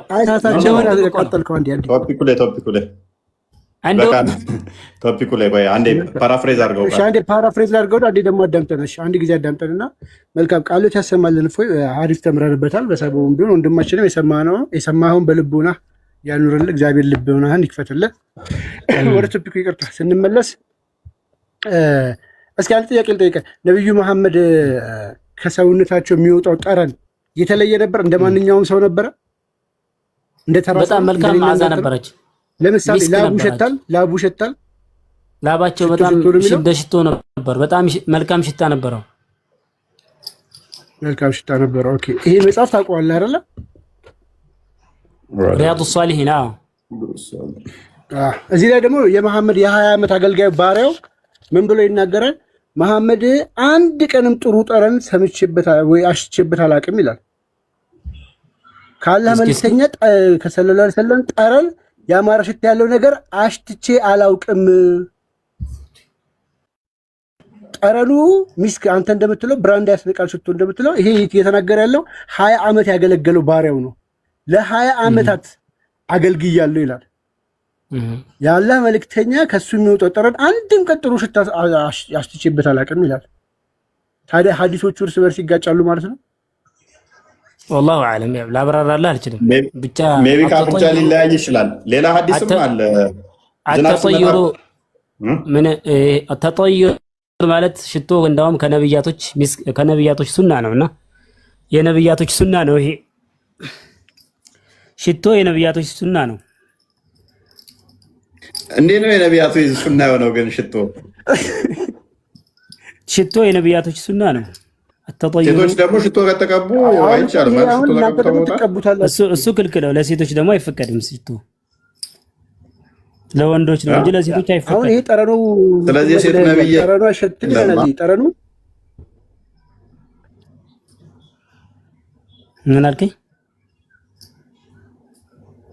አሁን ስለዚህ አገልጋዩ አንድ ቀንም ለ20 ዓመት ያገለገለው አንድ ቀንም የመሐመድ ጠረን ጥሩ ሸቶኛ አቅም ካለ አገልጋዩ ነው የሚታመነው። መቼም 20 ዓመት ሙሉ ያገለገለው ይኸው ከአላህ መልእክተኛ ሰለላሁ ዐለይሂ ወሰለም ጠረንን ያማረ ሽታ ያለው ነገር አሽትቼ አላውቅም። እንዴት ነው ሽቶ ነው ብለው ላቡን ኡሙ ሱለይማን ነች አይ ቲንክ ያ በብልቃጥ ሁሉ ታደርግ ነበር። ላቡን አይደለም ለመቀበል አረዳዱ አልገባህም እንዴ? ይሄ እኮ ኮምፓራቲቭ ፎርም እኮ ነው። ከሳቸው የበለጠ የሚያምር ጠረን አላየሁም አላሸተትኩም ለማለት ነው።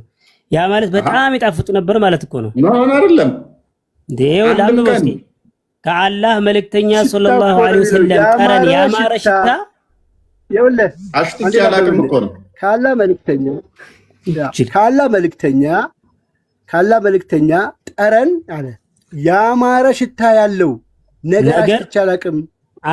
ያማረ ሽታ ያለው ሽታ ያለው ያማረ ከሳቸው ያማረ ማለት ነው። ከሳቸው ሽታ ያማረ ያማረ አላውቅም እያለ አጎቴ ታየር ወደ ጎን አድርገው አረበኛውን ላንብብልህ። ያማረ ሽታ አድርግለት። አረበኛውም እንደዛ ነው የሚለው። ያማረ ሽታ አሽትቼ አላውቅም ነው የሚለው። ከፎይ ጺም ያማረ ጺም አይቼ አላውቅም ብል ምን ማለት ነው? አሁን እንደዛ ነው። ለምሳሌ ጺም ያምራል ምን አገናኘው? አሽትቼ አላውቅም እኮ ነው የሚለው። አይቼ አላውቅም ይባላል። እንደሱ አይነት ሽታ ያለው ነገር ኖ እንደዛ ብቻ እኮ አይደለም የሚለው ያለው ነገር እኮ ነው እያለ ያለው። ሉክ ካላ መልእክተኛ ላይ ያማረ ሽታ ያለው ነገርም ጠረን ከሳቸው ያማረ ሽታ ያለው ነገር አሽትቼ አላውቅም።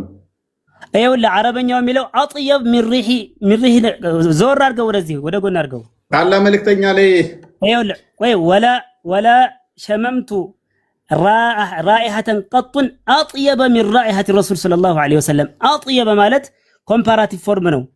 በጣም ያማረ ማለት ነው እንዴ? ይኸውልህ ወላ ከመሐመድ ላይ ጥሩ ጠረን አሽትቼ አላውቅም ማለት አረበኛው አይደለም። አማርኛው አረዳድህ ትንሽ ሸንከፍ ብሎብህ ነው። እፎይ እዚህ ጋር አንዳንዴ ተቀበል አይደለም። ይሄ እኮ ይኸውልህ እኔ አሁን በተርጉም ላንብብልህ አይደለም። አሁን አንተ እኮ እየጮክና አንድ ጊዜ ላንብብልህ እባክህ። አንድ አዳምጥ፣ በደንብ ላንብብ። አነስ ነው ያስተላለፈው እንዲህ ብሏል። ይኸውልህ አነስ ምን አለ እንዲህ ሐዲሱ ሶሂህ ሐዲስ እኮ አንድ አዳምጠና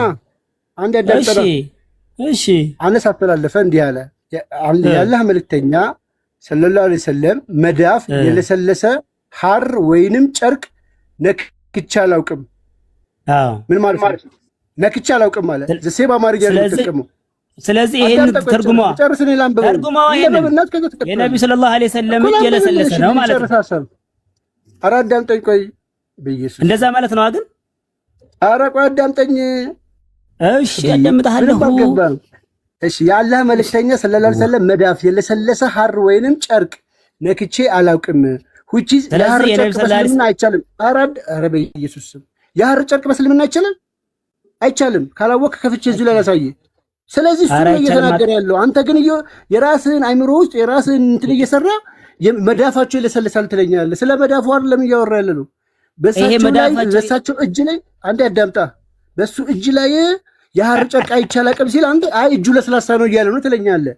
የራስን ኢንተርፕሬቴሽን ይሰጣል። አሁንም ተረጋጋና አዳምጠኝ። ተረጋጋ። አንተ አማርኛ አይደለ እንዴ የምታነበው? አንተ ምን ሆነህ ነው? አማርኛ አይደለ እንዴ የምታነበው? አሁን ስለ ሐር ነው የሚያስተላልፈው ሐዲሱ። የለሰለሰ የሐር ሰለላሁ ዐለይሂ ወሰለም መዳፍ የለሰለሰ ሐር ወይም ጨርቅ ነክቼ አላውቅም ማለት የነብዩ ሰለላሁ ዐለይሂ ወሰለም እጅ ከሐርና ከጨርቅ ልብስ የለሰለሰ ነው፣ ለስላሳ ነበር እጃቸው የሚለውን መልእክት ለማስተላለፍ ነው። ከዛም ቀጥሎ ምን ይላል? አቧንታ አዳምጥ። አማርኛ አይደል እንዴ? ከዛም ቀጥሎ ከአላህ መልእክተኛ ሰለላሁ ዐለይሂ ወሰለም ጠረን ያማረ ሽታ ያለው ነገርም አሽትቼ አላውቅም አለ። ማንኛውም አይነት ሽቶ ብታመጣ ምን ማለት ነው? ሽቶ ብታመጣ ምንም አይነት ሚስክ ብታመጣ የነብዩ ሰለላሁ ዐለይሂ ወሰለም ሽታ ከዛ ሚስክ ይበልጣል የሚል መልእክት ነው ያለው ሐዲሱ። አንተ ደግሞ አዳምጣው። ከአላህ መልእክተኛ ሰለላሁ ዐለይሂ ወሰለም ጠረን ሲል ከማን ነው ጠረኑ የሚወጣው? ጠረን ከማን ነው ጠረን የተባለው? ከየት የሚወጣ ጠረን ነው? ከአላህ መልእክተኛ ሰለላሁ ዐለይሂ ወሰለም ጠረን ማለት እዚህ ጋር ሽታ የሚለውን ነገር ፖዝ አድርገህ አንድ መልስ መለስክ። ከመሐመድ የሚወጣው ጠረን ያማረ ሽታ ያለው ነገር ከመሐመድ ውስጥ የሚወጣ ነገር የሚወጣው ነገር ከመሐመድ ነገርም ነው የሚለው ይሄው ነገርም ነው። እና ታዲያ ነገርም ማለት ምንድን ነው? እና ምን መኖሯ ምን ለውጥ አመጣ? አይደለም ይኸውልህ ያለው ነገርም አንዴ ልጨርስልህ። ተረጋጋ አንዴ። በመጮህ አይደለም። ከአላህ መልእክተኛ ከሚወጣው ጠረን ያማረ ሽታ ያለው ነገር ከመሐመድ ውስጥ የሚወጣ ከሱ የሚወጣ ያማረ ሽታ ያለው ነገር አሽትቼ አላውቅም። አንተ ይሄን ገለበጥከውና ከሱ በላይ ጥሩ የለም ትለናል። ይኸውልህ ከሱ የሚወጣው ነገር ለምሳሌ ሽንቱ አሩ ከመሐመድ ወይ ልንገርህ ቃል ስጋ ሆነ አሩ ከመሐመድ እኔም ልጠይቅህ። ተረጋጋ። አማርኛው ለምሳሌ እኔ እንዳልኩት ሊተረጎም ይመቻል አይመችም? አይመችም። አሩ ለምሳሌ ሽቶ ይላል አይደለም። እኔ አማርኛው የሚወጣው እኮ ነው ያለ ከነብዩ ሰለላሁ ዐለይሂ ወሰለም ያማረ ሽታ የበለጠ ሽታ የለም የሚል ትርጉም ነው ያለው። ይሄ የበለጠ ኬታ መጣ የበለጠ አለ። አንተ እንደተረዳኸው አረዳድ እኔ እንደተረዳሁት አይደለም። ሐዲሱ እየተናገረ ያለው ምን መሰለህ? አንድ ጊዜ ኮንቴክስትም የሚባል ነገር አለ። መሐመድ የማያደርጋቸው ሌላ ነገር አምጣልኝ እስኪ። ይሄ ካልገባ ሌላ ነገር አምጣልኝ እስኪ። ሌላ ለህዝቡ ላስረዳና ልተው ወይም ደግሞ አንድ ጊዜ አዳምጠኝ። ምንም እያዳመጥከኝ አይደለም። ይቀጥልና ምናልባት ሙስሊሞች ካላችሁ ይሄን ለማለት አይደለም። አጥየብ ሚን ራኢሐቲ ነብዩ ሰለላሁ ዐለይሂ ወሰለም ማለት ከነብዩ ሰለላሁ ዐለይሂ ወሰለም ያማረ ሽታ አሽትቼ አላውቅም ለማለት ተፈልጎ ነው። አጎቶች ጥሩ። ሐዲሱ እየተናገረ ደግሞ ያለው ምንድን ነው መሰላችሁ? አሁን ደግሞ ዝም ብላ አድርገለፈው በቃ ይሄንን አልገባም። እኔ አታካላረግም። ልቀጥልሽ አንድ ጊዜ ሐሳቤን ልጨርስ። ያለ መልእክት ኧረ በኢየሱስ አንዴ ሚውት አድርግ። ኦኬ። ሐዲሱ እየተናገረ ያለው ወገን ስለምንድን ነው? መሐመድ የማያደርጋቸው ወይ ደግሞ መሐመድ ላይ የሌሉ ነገሮችን ነው። አይደለም እያመሰገነ ነው። ሐዲሱ ስለ ምስጋና ነው የሚያወራው። እፎይ ኧረ ሚውት አድርግልኝ በጌታ። ለምን ሚውት ያደርገኛል? ይሄ እኮ እሺ ጥሩ ስለ ምስጋና ነው ብለኸኛል። አመሰግናለሁ። አዎ እሺ። ለምሳሌ መሐመድ ሰራተኞችን ኤጭ ብሎ ያውቃል? ኤጭ ብሎ አመናጭ ያውቃል? አያውቅም። ቴንክ ዩ። መሐመድ የሌለውን ነገር ነው የሚናገረው። እዚህ ጋር ቀጥሎ ምን አለ? መሐመድ ሰራተኛውን ኤጭ ብሎ ያውቃል ማለት ነው። ምስጋና እኮ ነው። ምስጋና እኮ ነው። አንድ ጊዜ ቆይ፣ አንድ ጊዜ አዳምጠኝ። አንድ ነገር ሰርቼ ለምን ይህንን አላደረክም ብሎኝ አያውቅም። ስለዚህ ሐዲሱ እየተናገረ ያለው መሐመድ የሌለውን ነገር እንጂ ያለውን ነገር አይደለም። ሙሉ አይደለም። ይሄ መልካም ጸባይ ነው። አቦ ይሄን ተው።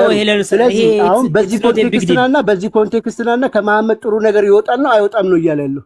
የነብዩ ሰለላሁ ዐለይሂ ወሰለም ጠረን ከሁሉም ጠረን የበለጠ መሆኑን ነው የሚያሳየው። ይሄ ቀላል ነገር ነው እየተናገረ ያለው። አንድ ጊዜ እሺ፣ አሁን አንተ ቢደርበላ አንድ ጊዜ ማን ያለው እንደዚህ ፋይናላይዝ ላድርገው። በቃ አንዴ ፋይናላይዝ ላድርገው። አንተ ደግሞ ሚውት አድርግ። ከዛ አንተ ሐሳብን ትሰጣለህ። አረበኛ አንዴ እባክህ አነስ ያላ መልእክተኛ እንደዚህ ብለዋል።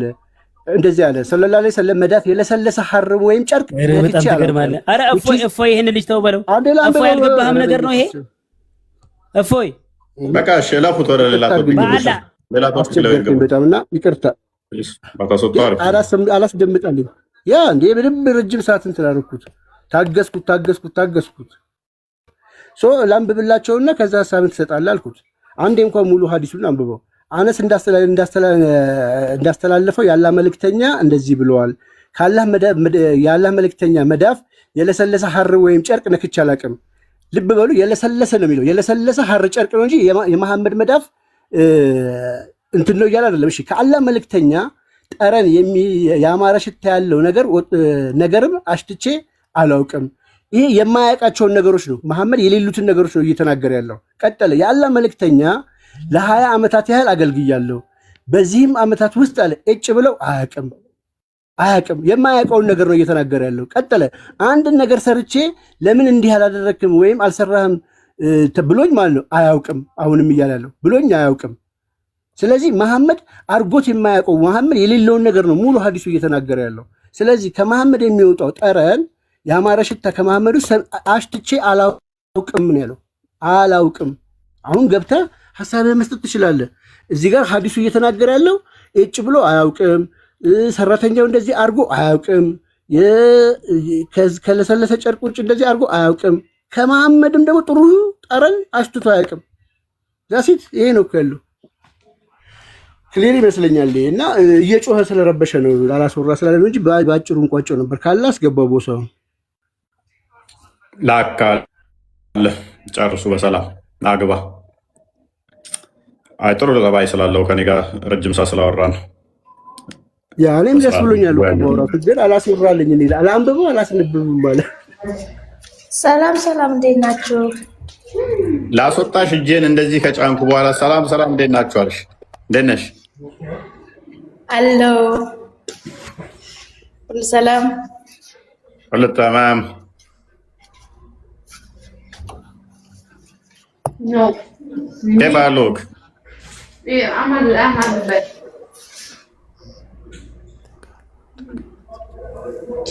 ما تشكاكوت ማልሰማ መስሏችሁ ነው?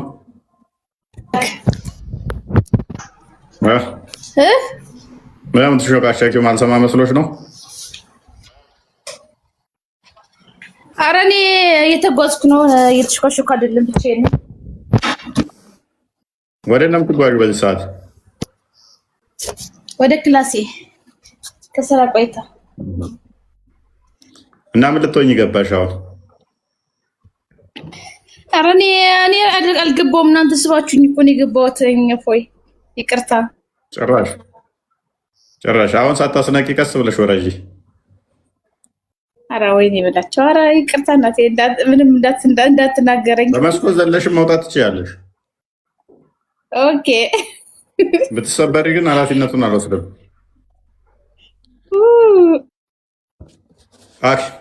አመሰግናለሁ። ለማንኛውም እሺ ابن عرب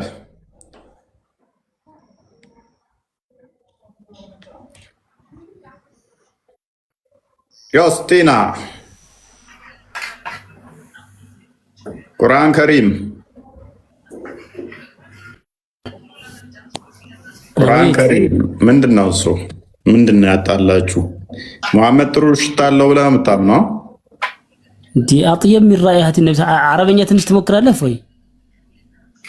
ትርጓሜው እንደዛ ነው የሚለው አይደል? ግን አይደለም ትርጓሜ ይሄ ኮምፓራቲቭ ፎርም ነው።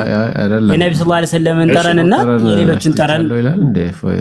መልካም እሺ፣ የኛውን አዲስ ስሌት ታዋለ ሱናን አቢ ዳውድ 40:33 ቆይ እኮ ትንሽ ቀላል ነገር ነበር። ያ አንዴ ኢብኑ አረብ አንዴ ሱናን አቢ ዳውድ 40:33 አንዴ ክፈተው። ኢብኑ አረብ ቆይ አንዴ ፕሊዝ እንጨርስ ከእንትና ጋር በቃሽ።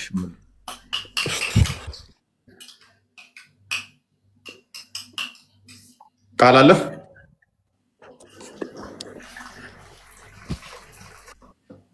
አቡ ዳውድ 40:33 እሺ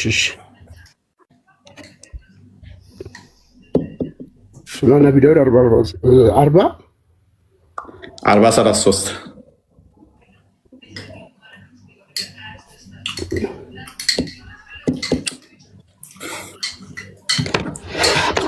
ስራ እየደከመኝ ነው።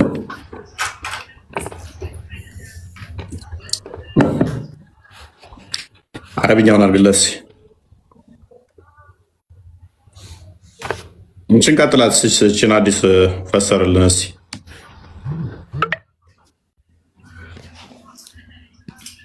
አቤት እችን አዲስ ፈሰራት እስኪ።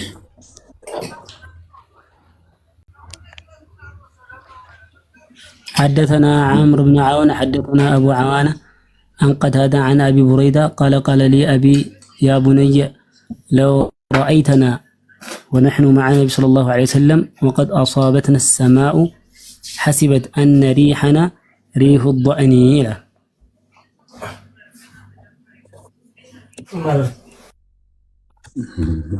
ترجمة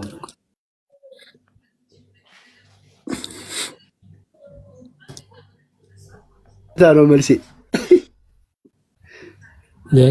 ተርጉምልን። ብዙ እውቀት ስለሌለኝ ኖርማል ነው እኮ ይሄ። እኔ ያለው ይሄን ሐዲስ አልቀራሁትም። እፎይ ግን ይሁን ሳይቀርቀው ነበር እያንዳንዷን ቃል እየበተንክ አይደለ? መጽሐፍ ቅዱስ ላይ እንደዛ ሲያስረዳ ነበር። አንድ ቃል ግን ደፍረ መተርጎም ራሱ ሼም ያዘ። አይ ተርጉምልኝ፣ ችግር የለውም። ይሄ ኖርማል እኮ ነው። ያ አንተ ተርጉም ማለት ነው። ኦኬ እዚህ ጋር ጋር ችግር የለውም። ፋይን ሐዲሱ እንግዲህ በግልጽ እንደሚናገረው ምንድነው አቡ ቡሩዳ እንደዘገበው ወይም ናሬት እንዳደረገው ማፋዘት ቱሚ አባቴ እንደዚህ አለኝ ማይ ሰን ኢፍ ዩ ሃድ ሲን አስ ዋይል ዊ ዌር ዊዝ ዘ ሜሴንጀር ኦፍ አላህ ልጅ አባ እንደዚህ አለን ከአባቴ ጋር አይን ከአላህ መልእክተኛ ጋር ወይንም ደግሞ ከመሐመድ ጋር ሆነን ብታየን ኖሮ አለው the rain had fallen on us ዝናብ ሲዘንብብን you would have thought that our smell was the smell of the sheep ሽታችን በግ ይል ነበር የበግ ሽታ ነበር ምንሸታው እኔና መሐመድ which is እንደዛ ነበር የሚል ነው። የበግ ሽታ መቼም ሽቶ ነው የሚለው አትለንም። እዚህ 20 ዓመት ያገለገለው ሰው የሚያለው እውነቱን ነው ማለት ነው። ከመሐመድ ውስጥ አንድም ቀን ጥሩ ጠረናሽ ትቻል አቅም ነው ያለው። እሱ እንደዛ አይልም ሐዲሱ አባቴ። ስለዚህ በግ እየሸተተው ነው ማለት ነው። ቴንክ ዩ አንተ ሐዲሱ እንደዛ አይልም። እስ ግን ሽታውን ለጊዜው እንያዘውና ፕሊስ ወደ እንትን እንመለስ። ሽታውን ለጊዜው ያዝና አድርገውና አይሻ ብዙ ጊዜ ደጋግማ ሴመን ከመሐመድ ልብስ ላይ እንደምፈትግ ትናገራለች። ሶዋት ይሄ ራሱ ሽታ መጣም ብለህ ታምናለህ? ላብ ሲነካው መሐመድ ደግሞ በቀዝቃዛው ወቅት እንኳን እንደሚያልበው ይናገራሉ። በቀዝቃዛው ወቅት እንኳን የሚያልበው ከሆነ ሉክ ስፐርሙን ብዙ ጊዜ ላይ ነው የምትለው። ደግሞ ኦፈን ብዙ ጊዜ ላይ በእጄ ነው የምፈትግለት ትላለች። ይሄ ራሱ ሊያሸት አይችልም ወይ? ሶዋት ሊያሸት አይችልም ወይ ነው? ሸተተ ሶዋት ከዛ አነስ ብን ማሊክ ረዲየላሁ ዐንሁ እንዳልሸተተውና እንግዲህ 20 ዓመት አብሯቸው የኖረው በጣም እንዳውም የሚያምር ሽታ ነበር የነበራቸው። ድንጋይ አቀባይ ነው አይደለ? መሐመድ ብዙ ጊዜ ካካ ሲል ድንጋይ የሚያቀርብ ነው እሱ፣ ወይንም ደግሞ የመታጠቢያ ፋዞ አገልጋይ ማለት ሁሉንም ቤት ውስጥ ያለውን ነገር የሚንከባከባቸው ነውና የሚያስፈልጋቸውን ነገር ወዱ ማድረጊያ ይሰጣቸዋል። አነስ ብዙ ጊዜ ላይ የማየው ድንጋይ አንጣልኝ ለቂጥ ያለኝ ውሃ ጀለ ስከተለው ነበር። ውሃውን ትቶ ድንጋይ ያመጣልኝ፣ ድንጋይ ስፈልግ አጣው። ከዛ ኩበት ሳመጣ ኩበት አይሆንም አለኝ። እንደዚህ የሚል ነው ያለው። ግን አንድ ሐዲስ አለ ከዚህ ጋር ሜይ ቢ ነገር ያነሰዋል የሚለው መሐመድ ካካ ሲል ጣራ ላይ ወጥቶ የሚያየው ሰውዬም ነበረ ለማየት መሐመድን ካካ ሲል እና እሷ ፓርት ታስቀኛለች። አሁን ይሄ ከእምነቱ ጋር ምን ያገናኘዋል? ማለት ተበሩክ ያደርጋሉ። ከመሐመድ የሚወጣው ነገር እንትን ያደርጉበታል። ፈልገው ነው በቃ። ምራቅም ሲጠፋ እዛው ነው። ተኝቶ እንኳን ላቡ ሲፈስ ይቀዱታል ላቡን። እያንዳንዱን ከሰውነቱ የሚወጣውን ነገር ኢቭን ፀጉር ሲቆረጥ እንፈልግ ነበር ይላል አላህ። ሐዲስ ተፈለግ ሰጣለው እንደገና ደግሞ ውሃ ውስጥ እየነከሩ ይጠጡታል። አንብበው እሱን አዲስ ይሄ ሁሉ በአንድ ለምን አታደርገው? እፎይ ጊዜ እንትን ለማለት ይሄ ሁሉ እኮ ርዕሱ አሁን አንድ ነው። ርዕሱ አተበሩክ በነቢ ሰለላሁ ዐለይሂ ወሰለም በነቢ ሰለላሁ ዐለይሂ ወሰለም በረካ መፈለግ የሚለው ውስጥ ይካተታል። ስለዚህ ሱሐቦች በህይወታቸው እያሉ የነቢዩ ሰለላሁ ዐለይሂ ወሰለም ምራቃቸውን ይሁን ከጸጉራቸው ይሁን ኻተመንቡ ከሞተ በኋላ ነቢ ሰለላሁ ዐለይሂ ወሰለም ሞቱ። ከዛ በኋላ አይቻልም። ይሄ ተበሩክ ነገር ተዘግቷል። እሺ በህይወት እያለ ነቢ ሰለላሁ ዐለይሂ ወሰለም ብቻ እናያለን። ከሞተ በኋላ አይቻልም፣ ይቻላል እናያለን። በህይወት እያለ ጸጉሩን አጥበው ይጠጣሉ። እሺ ምራቁን ይጠጣሉ። እሺ እጣቢውን ይጠጣሉ። እሺ ደሙን ይጠጣሉ። ሽንት ይጠጣሉ። ሌላ ደግሞ ምንድነው ከጸጉሮቹ ላባቸውን ኻተመ ንቡዋቸውን ያቀፋለ። አሁን ከሞተ በኋላ ራሱ ጸጉሩን እስቲል የሚጠቀሙ አሉ። የሱ ጸጉር ብለው የሙሐመድን ልብስ እያጠቡ የሚጠቀሙ ከሞተ በኋላ እንዳሉ ታውቃለህ? የልብሱን አዘጋጀው ቃል አውቃለሁ። ያንን ያው ብዙ እንትን አንልበትም። እንደ አህሊ ሱነቲ ወል ጀማዓ ይሄ የሚወደድ አይደለም። ሐዲስ ሰሂህ እኮ ነው። ሰሂህ ሆኖ ሐዲስ ቡሃሪ ላይ እኮ አለ። እንዴት ነው የማይወደደው? ቡሃሪ ጋር ያለ ሐዲስ አሁን ላይ እኮ ነው እያልከኝ ያለው እኮ ሙሐመድ ከሞተ በኋላ እኔ ጋር ነበረ ትላለች እኮ አይሻ። ለታመመ እያጠብን እንሰጥ ነበር ትላለች እኮ አይሻ። ኢንካነ የትቡት ፊል ሐዲስ ሐዲሱ ሰሂህ ከሆነ ትክክል ነው። አሁን እኮ እኛ ዘመን ላይ ሙስሊም ላይ አለ። ሙስሊም ላይ ያለው ሳይ ሙስሊም ይሄ እኮ ችግር የለውም አልኩህ እኮ ሙሐመድ ከሞተ በኋላ እኮ ነው። ኖ አዳምጠኛ። አሁን እያልኩ ያለሁት እኮ ያኔ ራሱ ሞቶ ከተደረገ አሁን ለምን አታደርገውም? ሙሐመድ ሞቶ አይሻ ጋር ነበር ልብሱ። አሁን ከዛ ደግሞ ከአይሻ ጋር ማነው ጋር ሄደ? እያጠብን ለታማሚ እንሰጥ ነበር ትላለች እኮ። ልብሱ ላይ ደግሞ ብዙ ጊዜ ስፐርም ነበር ብላለች። አይ ቲንክ ቡልጓል መሪም ላይ ራሱ አለልህ አይደለ? እንትኑ ቡልጓል መሪም አንዴ ክፈተው፣ እሱን አንዴ ክፈተው እሱ። ከዛ ወዲያ ሳይ ሙስሊም ላይም አለ። ሳይ ሙስሊም ላይም መክፈት ይችላል። አሁን እንዲህ ማድረጋቸው ከነብይነታቸው ምን ያጎልባቸዋል ብለህ ነው አንተ? ነብይ አይሆኑም ነው? እንመጣለን እሱ ላይ። እሺ እንመጣለን እሱ ላይ። አንዴ እንተንበለውና እኮ አሁን አተበሩክ በነብዩ ሰለላሁ ዐለይሂ ወሰለም ርዕሱ አለቀ እኮ። ይቻላል አልኩኝ። አተበሩክ በነብዩ ሰለላሁ ዐለይሂ ወሰለም መልካም ይቻላል። በሳቸው የቀረ ነው ግን አሁን በሳቸው ማለት እኔም ሆነ ሌላ ሰው ማድረግ አይችልም። ሙሐመድ ሞቶ እንኳን የእሱን ልብስ እያጠባችሁ የምትጠቀሙ ሰውና እስቲ የራሱ ነው የራሳቸው እኮ ነው እኮ እየደረብከን ነው። ልብሱ የራሳቸው ነው፣ ጸጉሩ የራሳቸው ነው። በዘመኑ የነበረ አይ ነው። እኔም ማን ሌላ ሰው ነው አልታኝም። እኔም አልታኝም። ስለዚህ ሙሐመድ ጸጉሩ መድኃኒት ከሆነ በረከት የሚያሰጥ ገነት የሚያስገባህ ከሆነ ምራቁ እንደዛው፣ እጣቢው እንደዛው፣ ሽንቱ እንደዛው፣ ደሙ እንደዛው፣ የልብሱን እጣቢ እንደዛ፣ ጸጉሩ እጣቢ እንደዛ ከሆነ ሙሐመድ ይሄ ሁሉ ከሆነ ይሄ ሁሉ የሚያደርግላችሁ መድኃኒታችሁ ከሆነ ስለዚህ ጥገኛ የሆናችሁት ሙሐመድ ላይ ነው ማለት ነው። ነቢያቶች እንደዛ አድርገዋል ማለት ነቢያቶች ልብሶቻቸው እየታጠቡ የሚጠጡ እንደዚህ ከነሱ ከሰውን አክታቸው ምናምን ሶሪ ጣቢያቸው ምናምን መድኃኒት ነው እየተባለ ነበር። ምክንያቱም ሙሐመድ ሱራ 46:9 ላይ ከነቢያት ቢጤ የሌለኝ አይደለሁም ብሏል። ከነቢያት ቢጤ ከሌለው ሁሉ ነቢያቶች እሱን የሚመስሉ ከሆነ ከነሱ ጋር አንድ ከሆነ ስለዚህ እንደዚህ ነበሩ ነቢያቶችም ላይሆኑ ይችላሉ። ላይሆኑ ይችላሉ እንደዚህ። መልካም። ስለዚህ ከሆኑ የምትቃወሙበት መንገድ የላችሁም ማለት ነው። ይሄ እኮ ብዙ ርዕስ አለ ማለት ርዕሱ ተዘጋል እኮ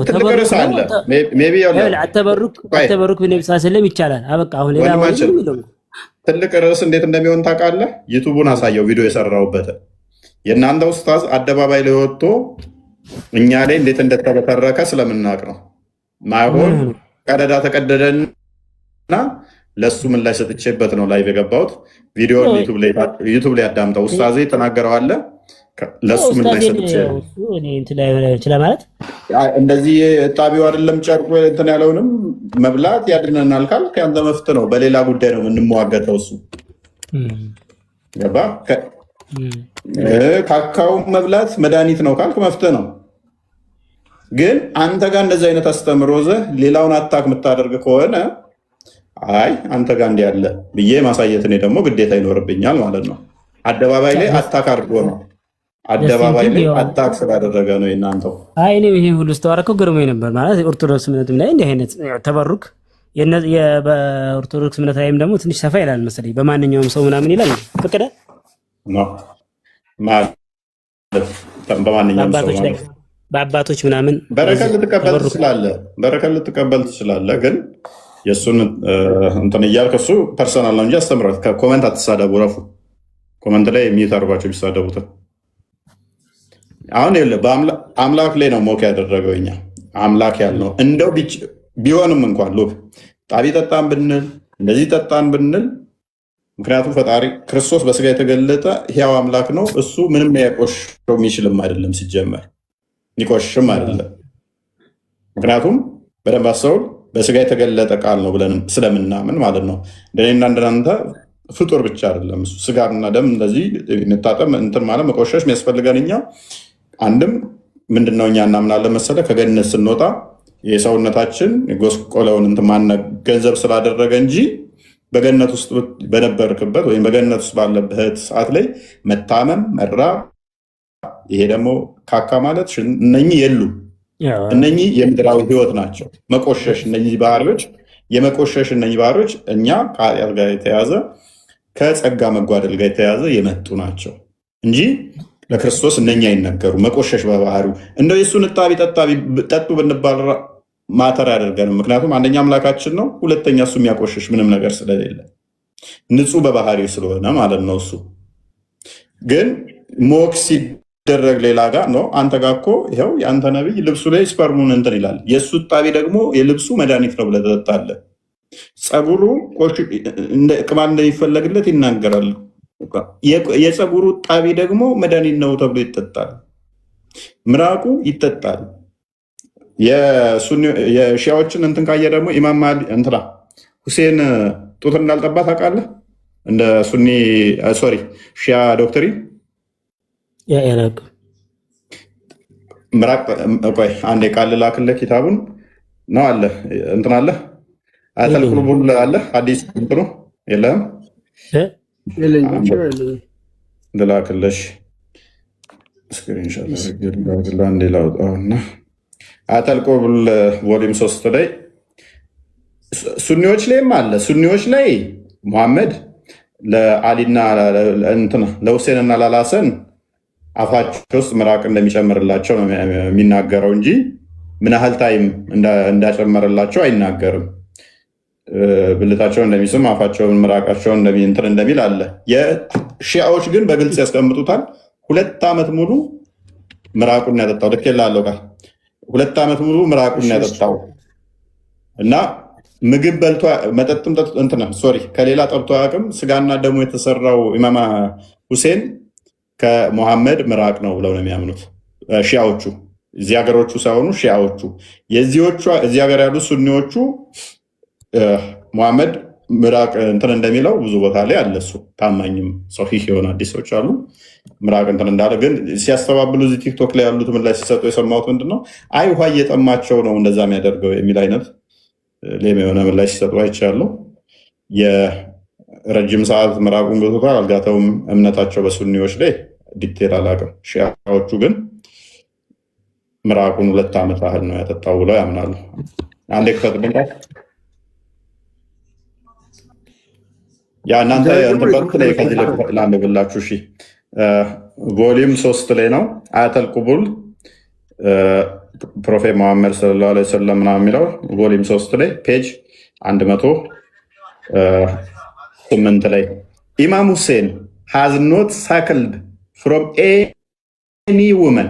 ኢማም ሁሴን ከማንም እናት አልጠባም። ሂዝ ብለድ ኤንድ ፍለሽ ዌር ሜድ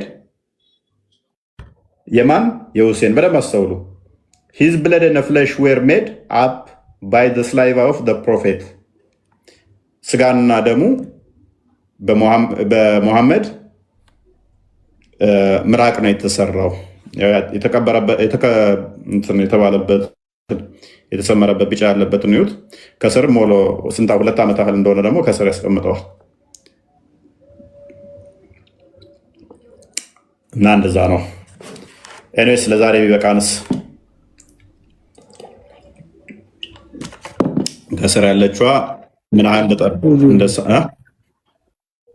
ምን አልከኝ? ፖዝ ሆኗል ወንድማችን። ቀጥል። አይቀጥል ያ አይተዋል። ያው የአያቶች እንትኖቹ ኢማም ሁሴን ታያላል። ኢማም ሁሴን has not suckled from any woman. His blood and flesh were made up by the slave of the prophet.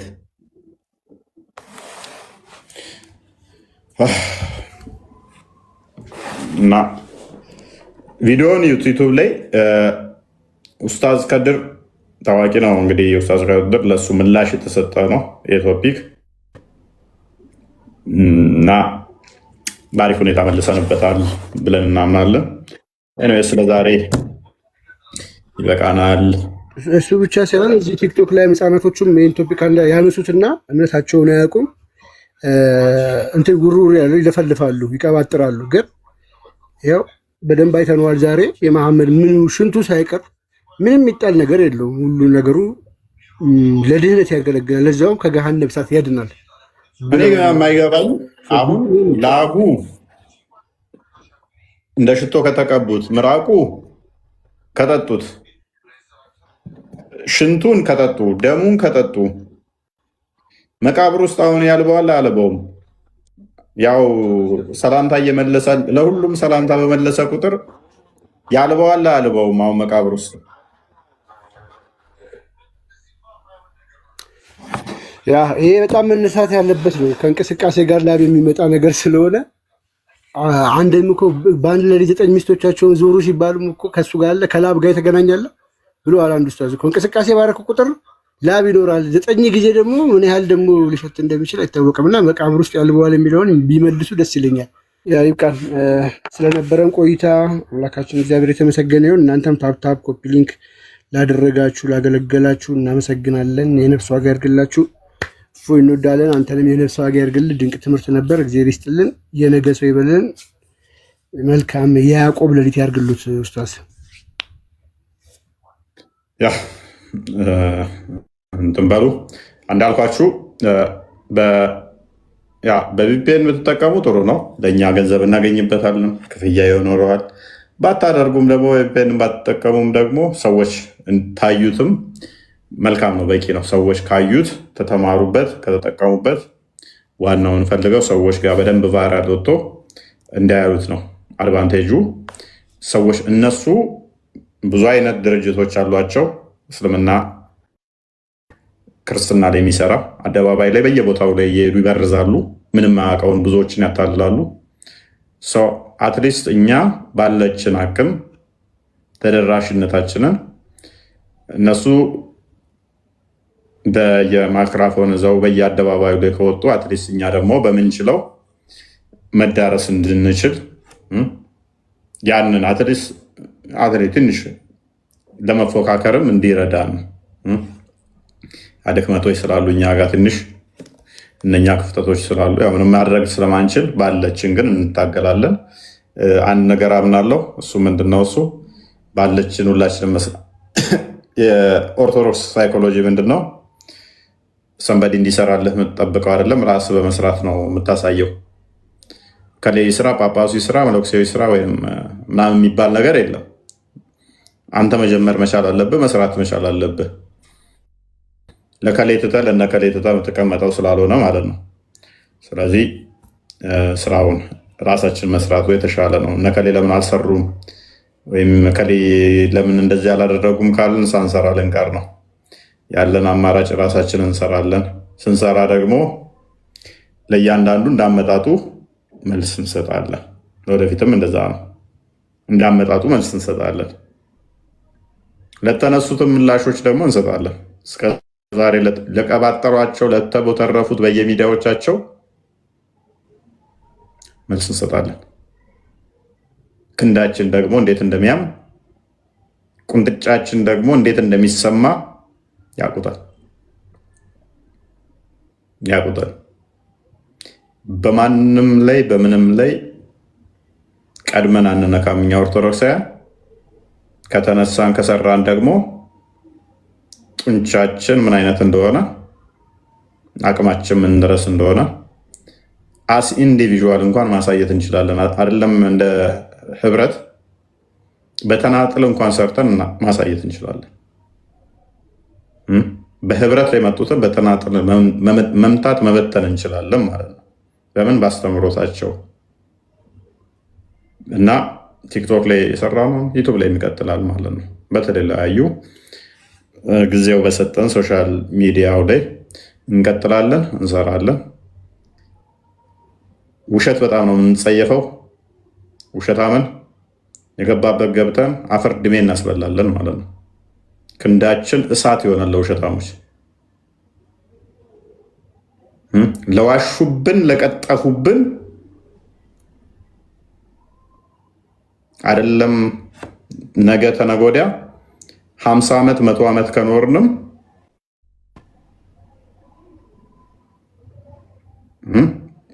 ማይቀጡ ቅጣት እንቀጣቸዋለን። እኔ እንደዛ ነኝ። ማንም ላይ ቀድመን አንደርስም። ከነኩን፣ ከቀጠፉብን፣ ከዋሹብን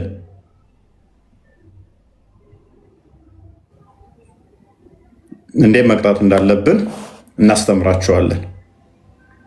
ምን ማድረግ እንዳለብን እናስተምራቸዋለን። ስንጀምር እንዲህ ዋሽተውብን ቀጥፈውብን ነው። ጮኸው ተጫዋጩኸው የሚያስቆሙ መስሏቸው ነው። ህይወታችንን እስካልቆረጧት እስካላቆሟት ድረስ ነገራችሁ ነበረ። ያኔ ይብስብናል። ይህንን በማድረጋቸው ገና ሲጀምሩ እኔን ለማስቆም የሞከሩት ማስፈራራት ነበረ። እነሱ በቀጠፉ ባስፈራሩ ቁጥር እኛ ይብስብናል ማለት ነው። ስለዚህ እልህኛ ነን። እልሃችን ምንድን ነው?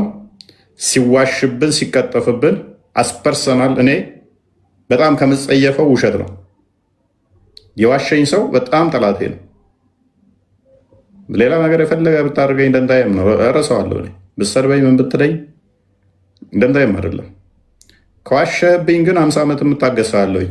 50 ዓመትም ቢሆን ግን አስተፋለሁ፣ ውሸትህን አስተፋችኋለሁ ማለት ነው። አስፈራርተኝ ዋሽተኝ የትም አታመልጥም ማለት ነው። ይሄንን ለምትሰሙት ሁሉ ለሁላችሁም ነው